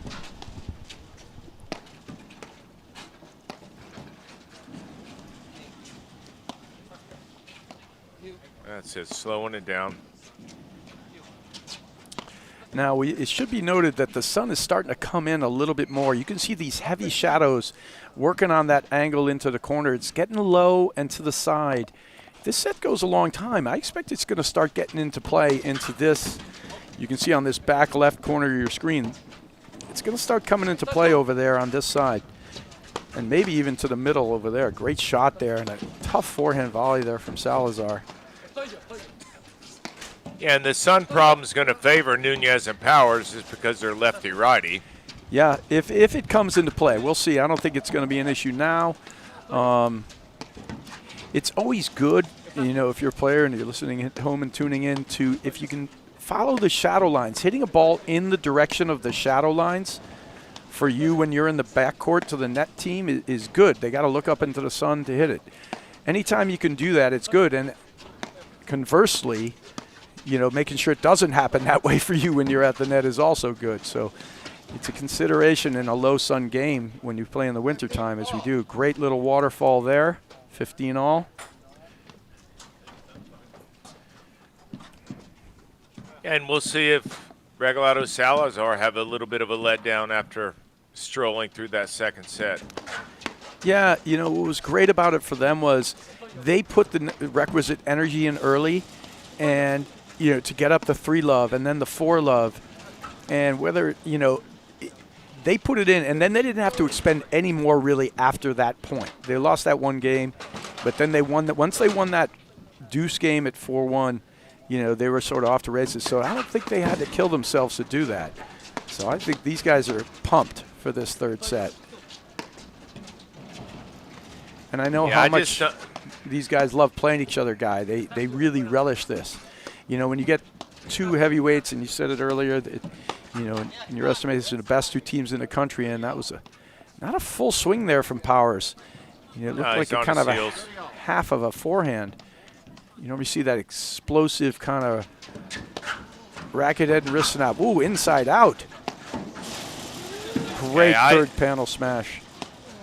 I see this set going pretty quick. I do not think we're going to see another first set, an hour and 50 minutes. It's going to be one way or another. It's going to go fast. Well, what's interesting, too, is you see Powers there. He's fully bundled, right? He just played 2 sets. So something's, you know, and he's stretching out of stress before. I don't want to talk out of turn with any of this stuff, but he definitely got cold somewhere in between there. So he's got to heat himself back up because, you know, no matter what, if I tell you they don't have the Powers forehand here working on all cylinders, you're not going to tell me they're going to win the set anyway, right? No way. Yeah, there's no way. They're going to need the Powers forehand to be firing all cylinders just to have a chance, right, you know, in the set. Well, I mean, that's their 1-2 punch. Nunez moving forward and Powers forehand. I mean, that's it. And Powers forehand volley. Yeah, everything forehand with Powers. Well, he's got a great backhand volley, too. He just happens to be uniquely good. And when you say a forehand volley and paddle, it's such a backhand volley dominant game for most players. Although there's more and more forehand volleys out there, but there you see he's trying to finish that point. That is not what got him there to win that first set. But it's also just hard to do it today in the cold weather. All right, so 40-30 here, Regalado Salazar. And this started out really well. Let's see. But, by the way, I'm not sure last time I've seen Powers hit a forehand lob off a return of serve. Have you? Oh, no, he'll do it from time to time, but he certainly favors the high forehand attack. But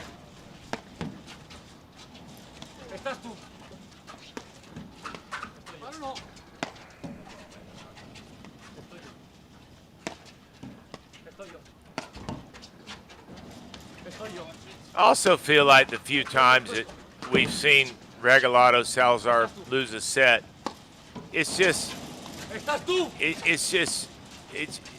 history. I mean, they don't carry it over into the next set, whether it's the first set or the second set. They just regroup and get back to what they do so well. And again, it's just not missing anything that matters. You're right. I mean, you don't go up 4-love in a set and have a lot of errors, right? It just doesn't work that way.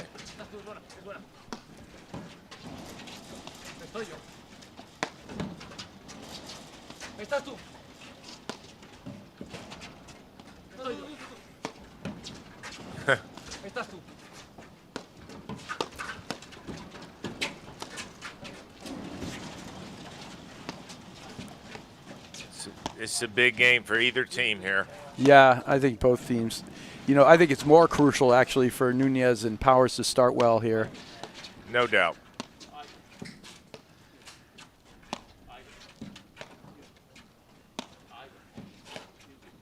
I'd rather see Nunez and Powers go back to what worked so well the first set, and if they feel like it's just not working, then speed it up. But it was a great tactical adjustment.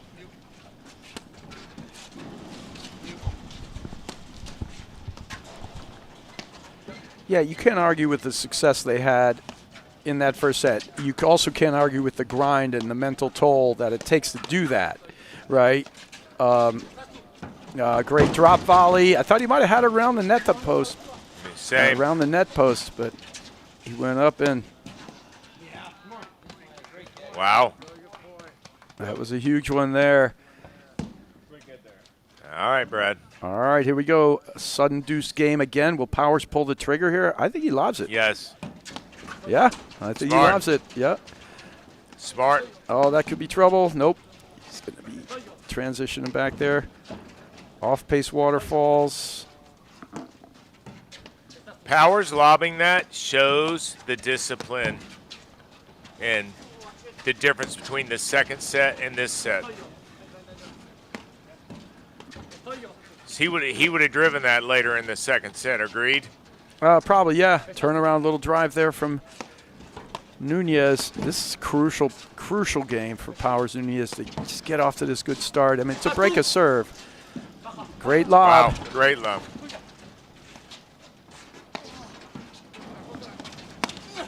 And that's Powers missing the volley there, and he squats down. I don't know if that's because he's upset or if something's going on. Oh, I just think that looks like that looks like something going on to me. That does not look like I'm upset after I hit that. That looks like a recoil, but we'll find out. I'm not sure. You know, jacket's on still, clearly not warm. He's taking a look at the sun. To me, it looked like a recoil, but we'll find out as this set goes on. Great hold from Regalado Salazar. I actually think Salazar's been driving that ball in the middle, and Powers been forehand volley it, and he got it in the body. Yeah, yeah. I do. Yeah, sure. Could be. 15 all. Any free point is a super bonus at this point. You get that one.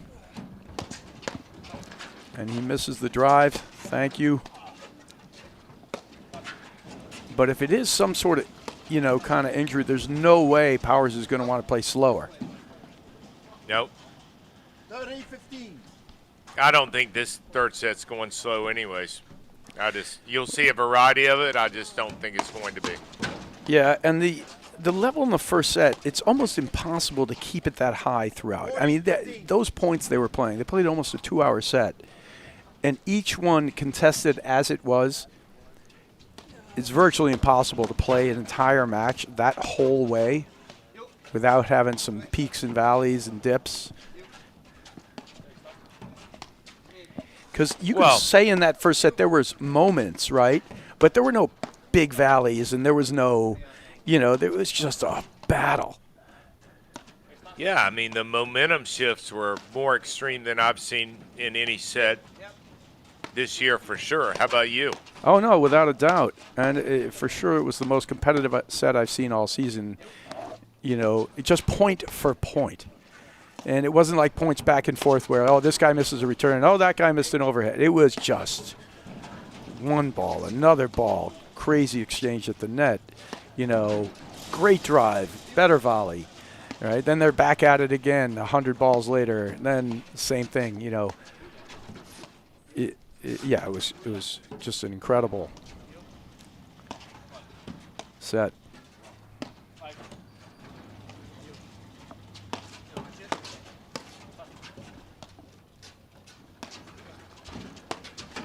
Oh, good. Gets them on the heels there and a couple of errors. That's a good. Get their serve right back. Stay even, Nunez Powers.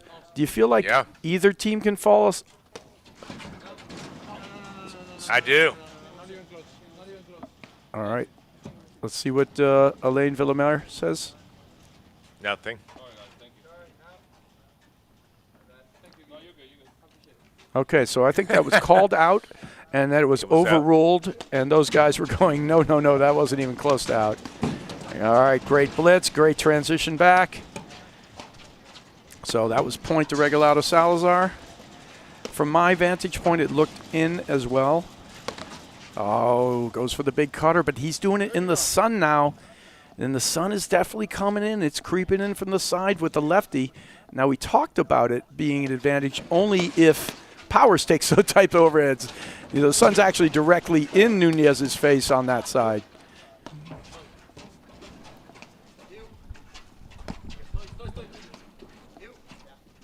And again, Brad, you're seeing, I mean, a different momentum than the first set, but I mean, 2 quick games. 1 quick game for Regalado Salazar, same for Nunez and Powers, and then Regalado and Salazar right up to a 30-love lead. I mean, there's no real battle like it was the first set.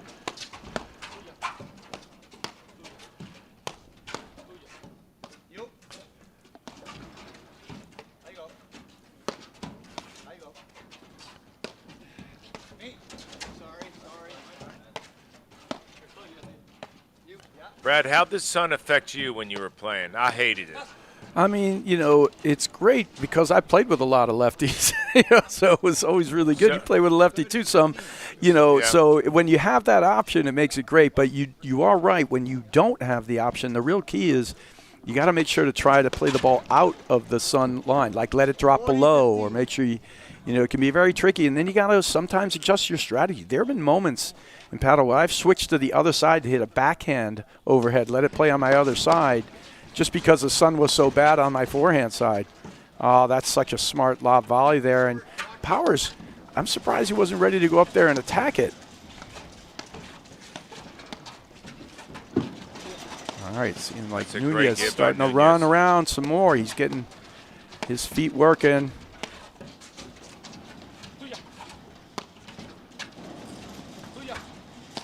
I just go back to this speed favoring Regalado Salazar. It has all day.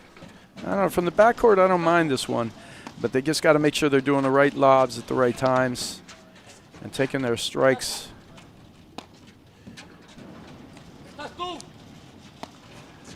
Powers, big hit. That's a monster. Yeah. There we go. That's a perfect setup. Sure is.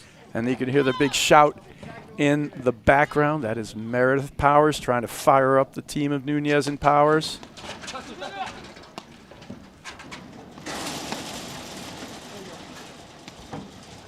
Good waterfall. And not to be outshouted are Regalado and Salazar.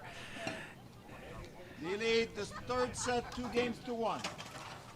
Gotta love it. See Nunez, he's laughing over here, right? Yeah. All right, so 2-1, good hold there.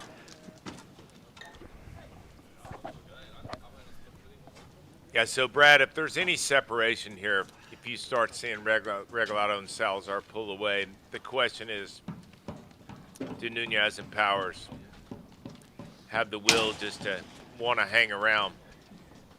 I mean, they've got to, but again, it's late in the day, it's cold, it's tough. Yeah, no, there's no question. And, you know, it was a huge effort, you know, taking that first set. But either way, you know, if they want to win, they're going to have to do what's necessary. But it does feel like I'm not, you know, and I think what you're alluding to, Guy, is that there can be separation, you think, for Regalado and Salazar. Like, they could get down 3-2 or 4-2 and still come back. But it feels like it would be much, much harder for Nunez and Powers to do that. And, you know, and you might be 100% right. All right, so love 30, and here's the moment of separation right here at this game. They got to get a hold. And they're down 2 points.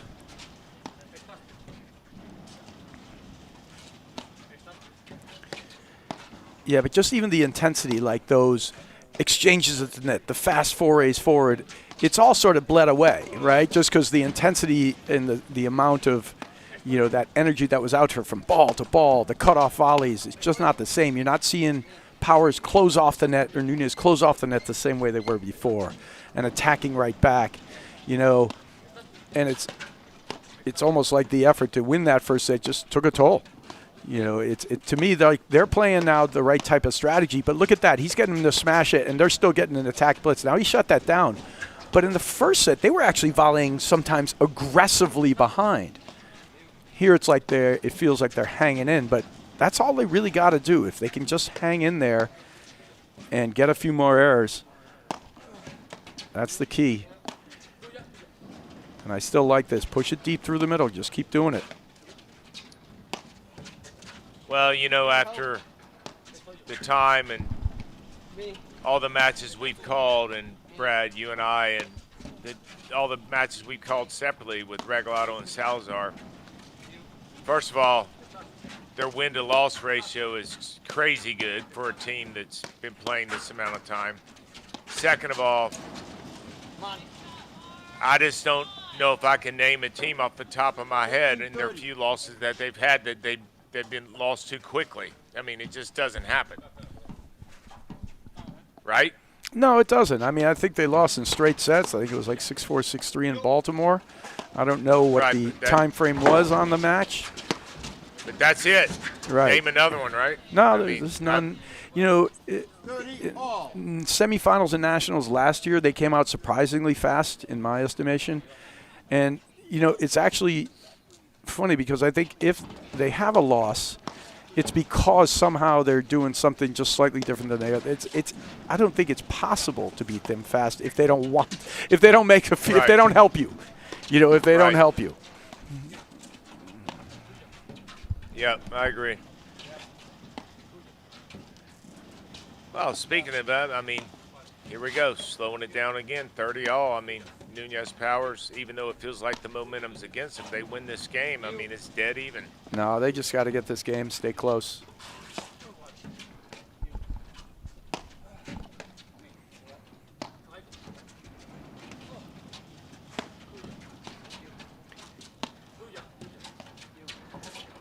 And as much as, you can see a slate falling off, there were moments even in that second set when they were handily defeated, Powers and Nunez, where Powers, he did heat up his forehand again. But it came in like this little blurb, and then it was gone, right? But it's there. And Powers has the outer jacket off again now, right? So let's hope that means he's just, he got a little cold there. He's warming up. He's getting back into it. So I don't think it's going to be a physical thing unless somehow there is a little bit of an injury. Yeah, so Brad, when we talk about tactics and what happened in the first set with Nunez and Powers and a big change that they've made in the last couple losses that they've had to Regalado and Salazar, let's be clear. I mean, they slowed it down. They did a lot of what you're seeing right now. Yeah, push it deep, every overhead past the service line, mostly through the middle. Yeah, I mean, they did not attack the side screens, and they certainly didn't hit anything hard through the middle to give them chances at offensive screen drives. So, and I think it was a good tactic. I mean, I think if they do that right now again and stick to it and be disciplined, it'll be another 7-6 set. All right, that's a huge moment right there. The 30-30 point gives a game point for the separation we were talking about for Regalado Salazar. It actually gives them 2 game points. So it's a double break pointer here. Quick switch, good lob. He's going to tattoo this. No, it comes out the other way. Thought it was going to stay up the side wire. You get a forehand look.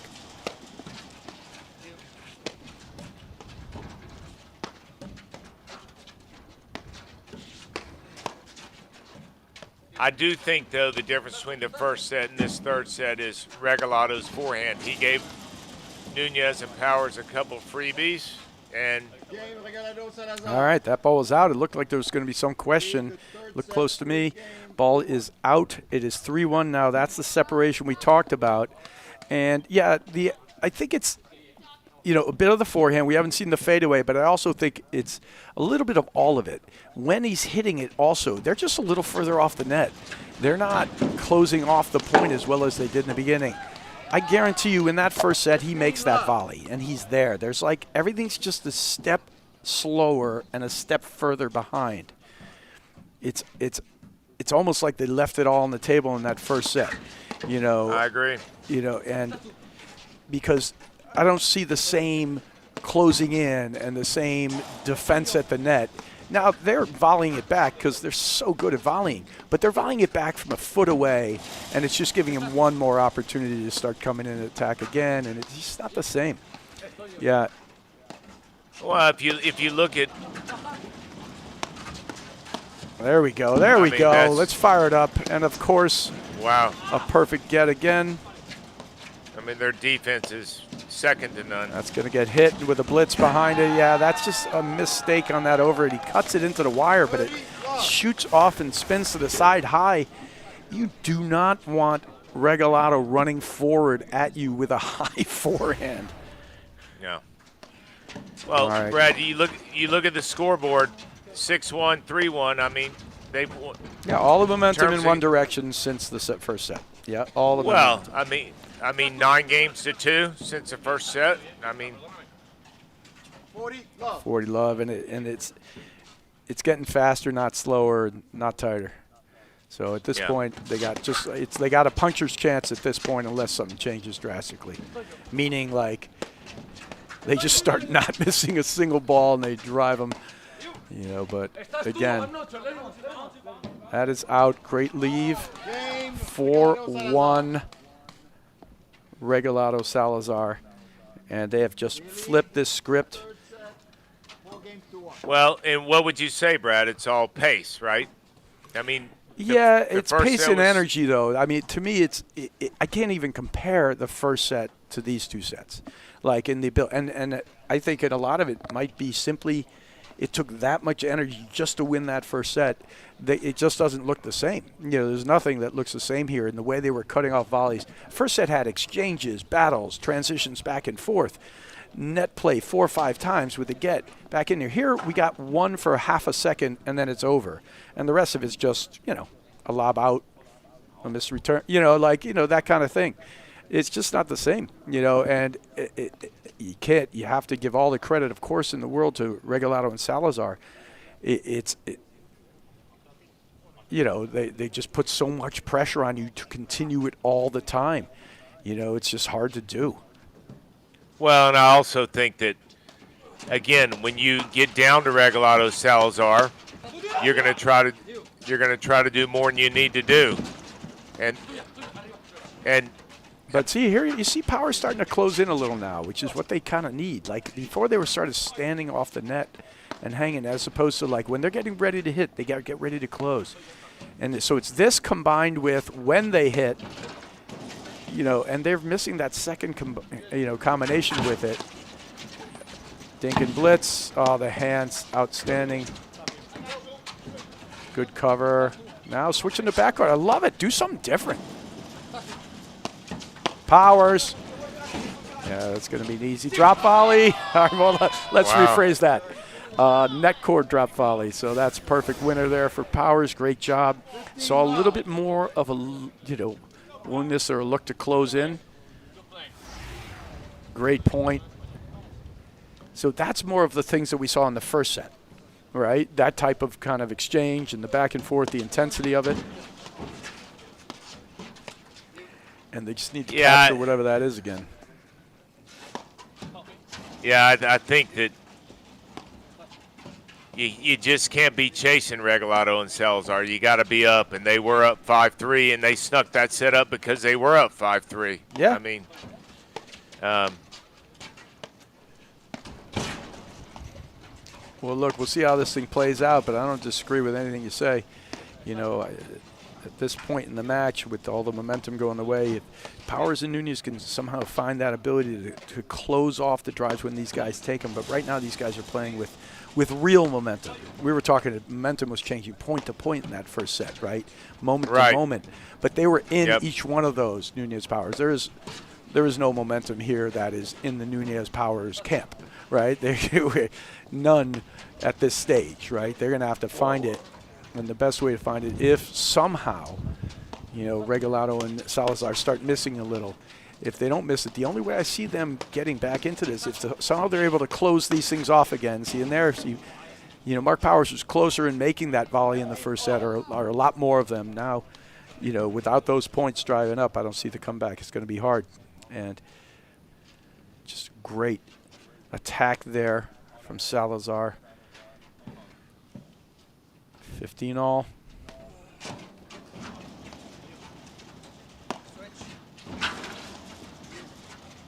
And I just think the way that, and even now, it's a designated switch with Regalado, Salazar back to their spots, and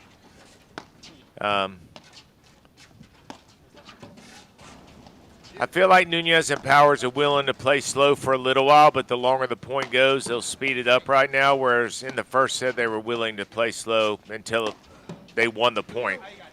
I agree with that, but again, to me, I made the same point a couple of times.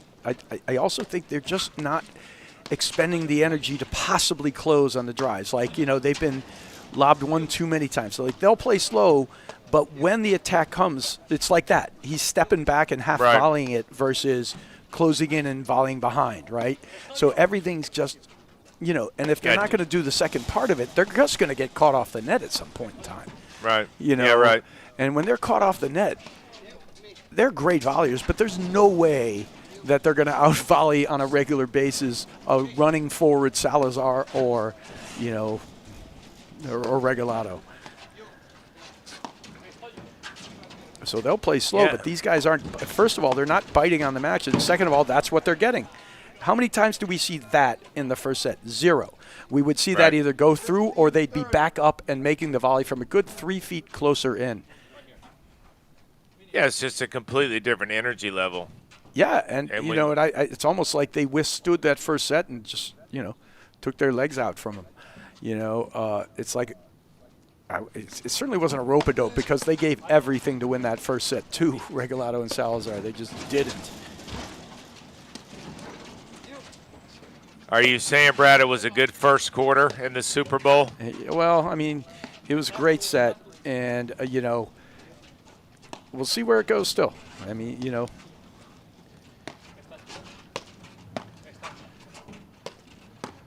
For some people, a great first quarter in the Super Bowl is just hitting the numbers, and winning the pool. That could be it. But for these guys are, they're right here, top 2 teams in the country, and it shows you what it takes to beat these guys. And I did not get to see that Baltimore match. I'm going to have to go back and watch it to see what the biggest difference was, between their ability to get that win and the last 2 or 3 times they played these guys.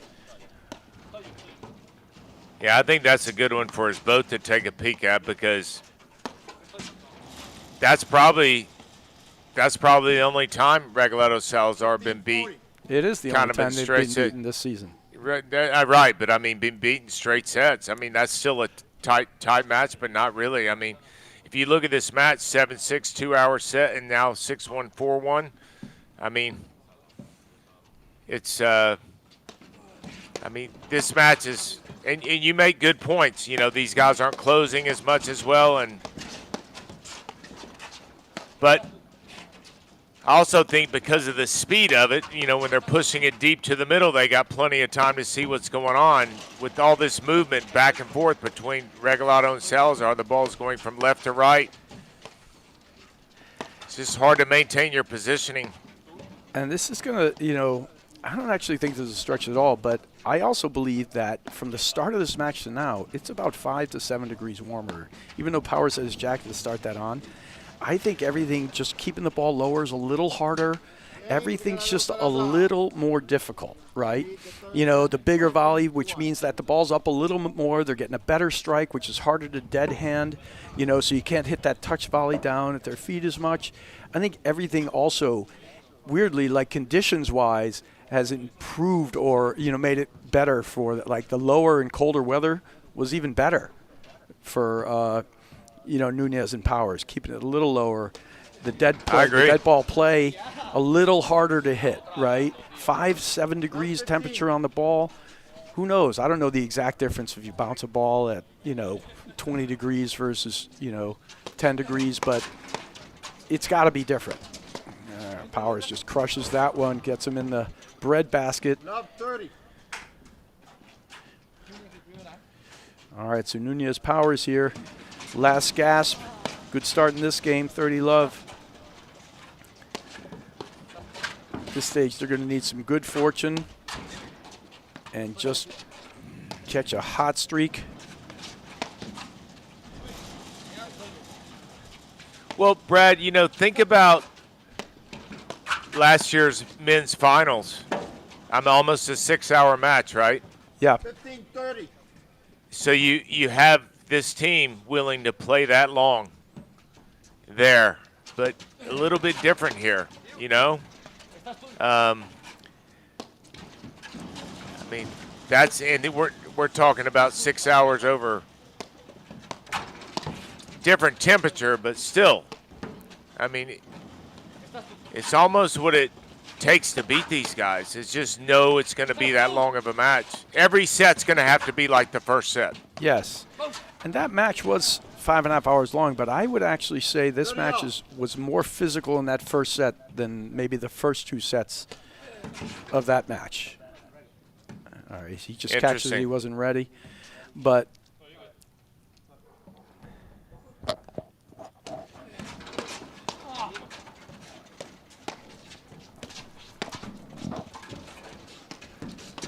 Hey Brad, what do you mean when you say more physical?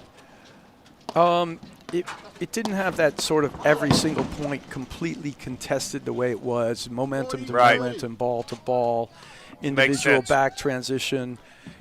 Each individual point felt like its own individual mini set. Exactly. All right, I agree with that. Match point here for Regalado Salazar.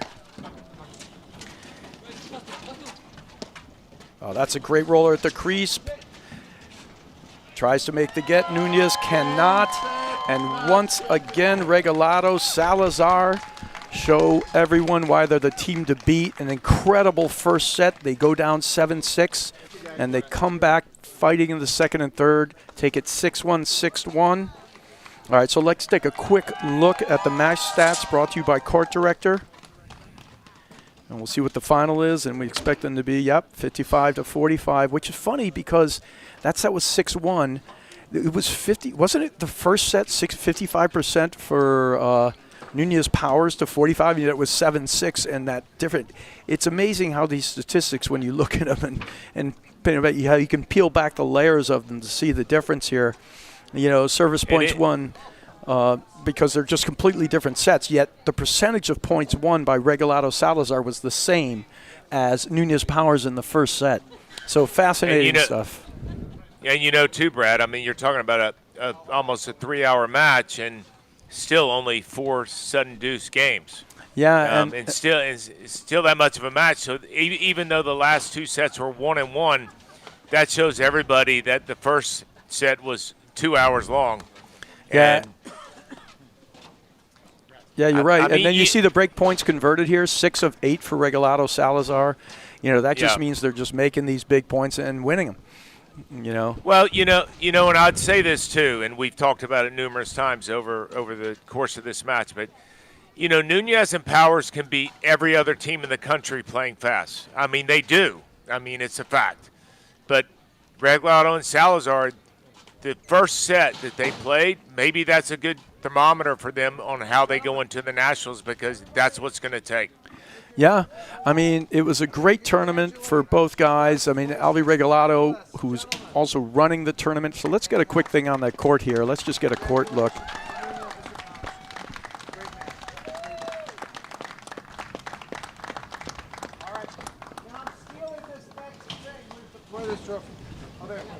I'm stealing this next line from our president, Brian Skinner.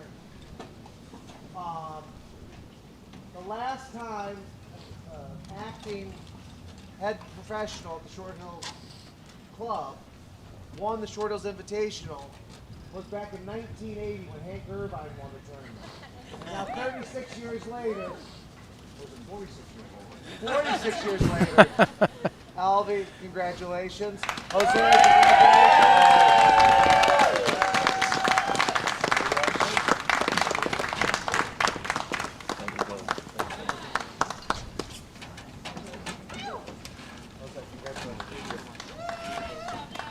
Our 2026 Tournament Championship champions and finalists.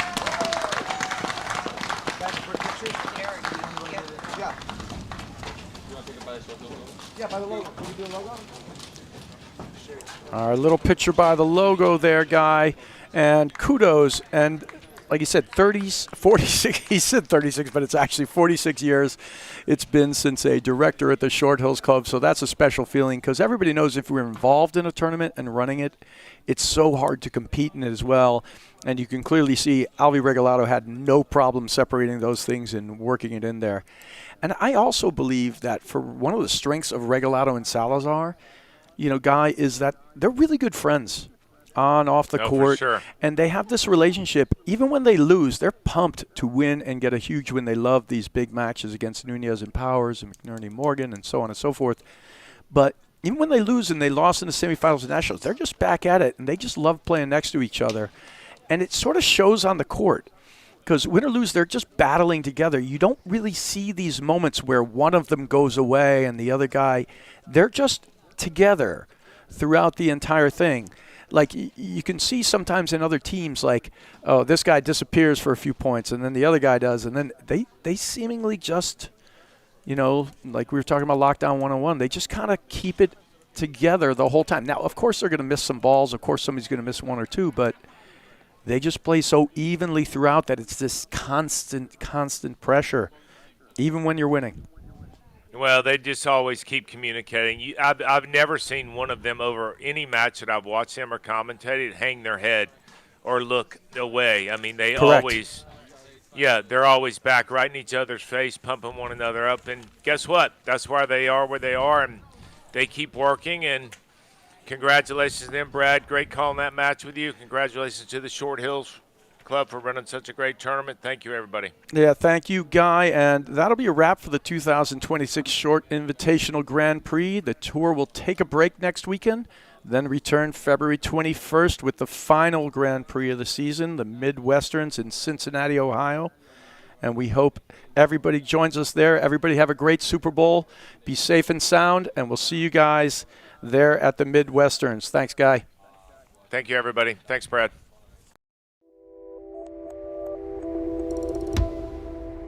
The business owners that I'm working with have entrusted Corient in this work because we're really focused on supporting them in their important endeavors. They're functioning every day in their zone of genius, and their expectation of us is we're doing the same. My name is Anna Diaz. I'm a partner and wealth advisor at Corient.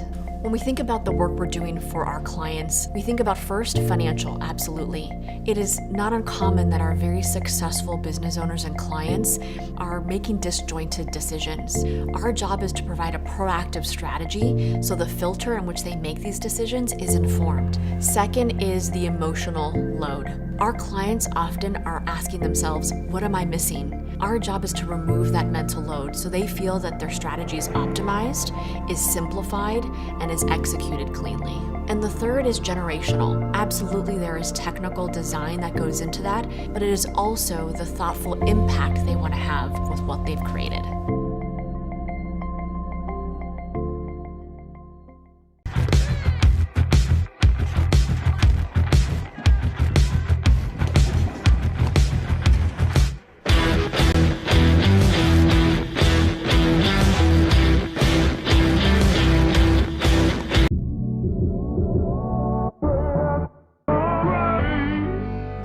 My name is Teja Page. I'm originally from Zagreb, Croatia, but I moved to States in 2015 when I started my school at Ole Miss. I played tennis there. I started playing platform tennis actually this year in January. I started playing tennis when I was 7. A couple months later, it got really competitive, so I kept playing and playing, and then I eventually ended up doing college tennis. I got recruited by Ole Miss, where I played for 4 years, and that was the best decision. I had the best time.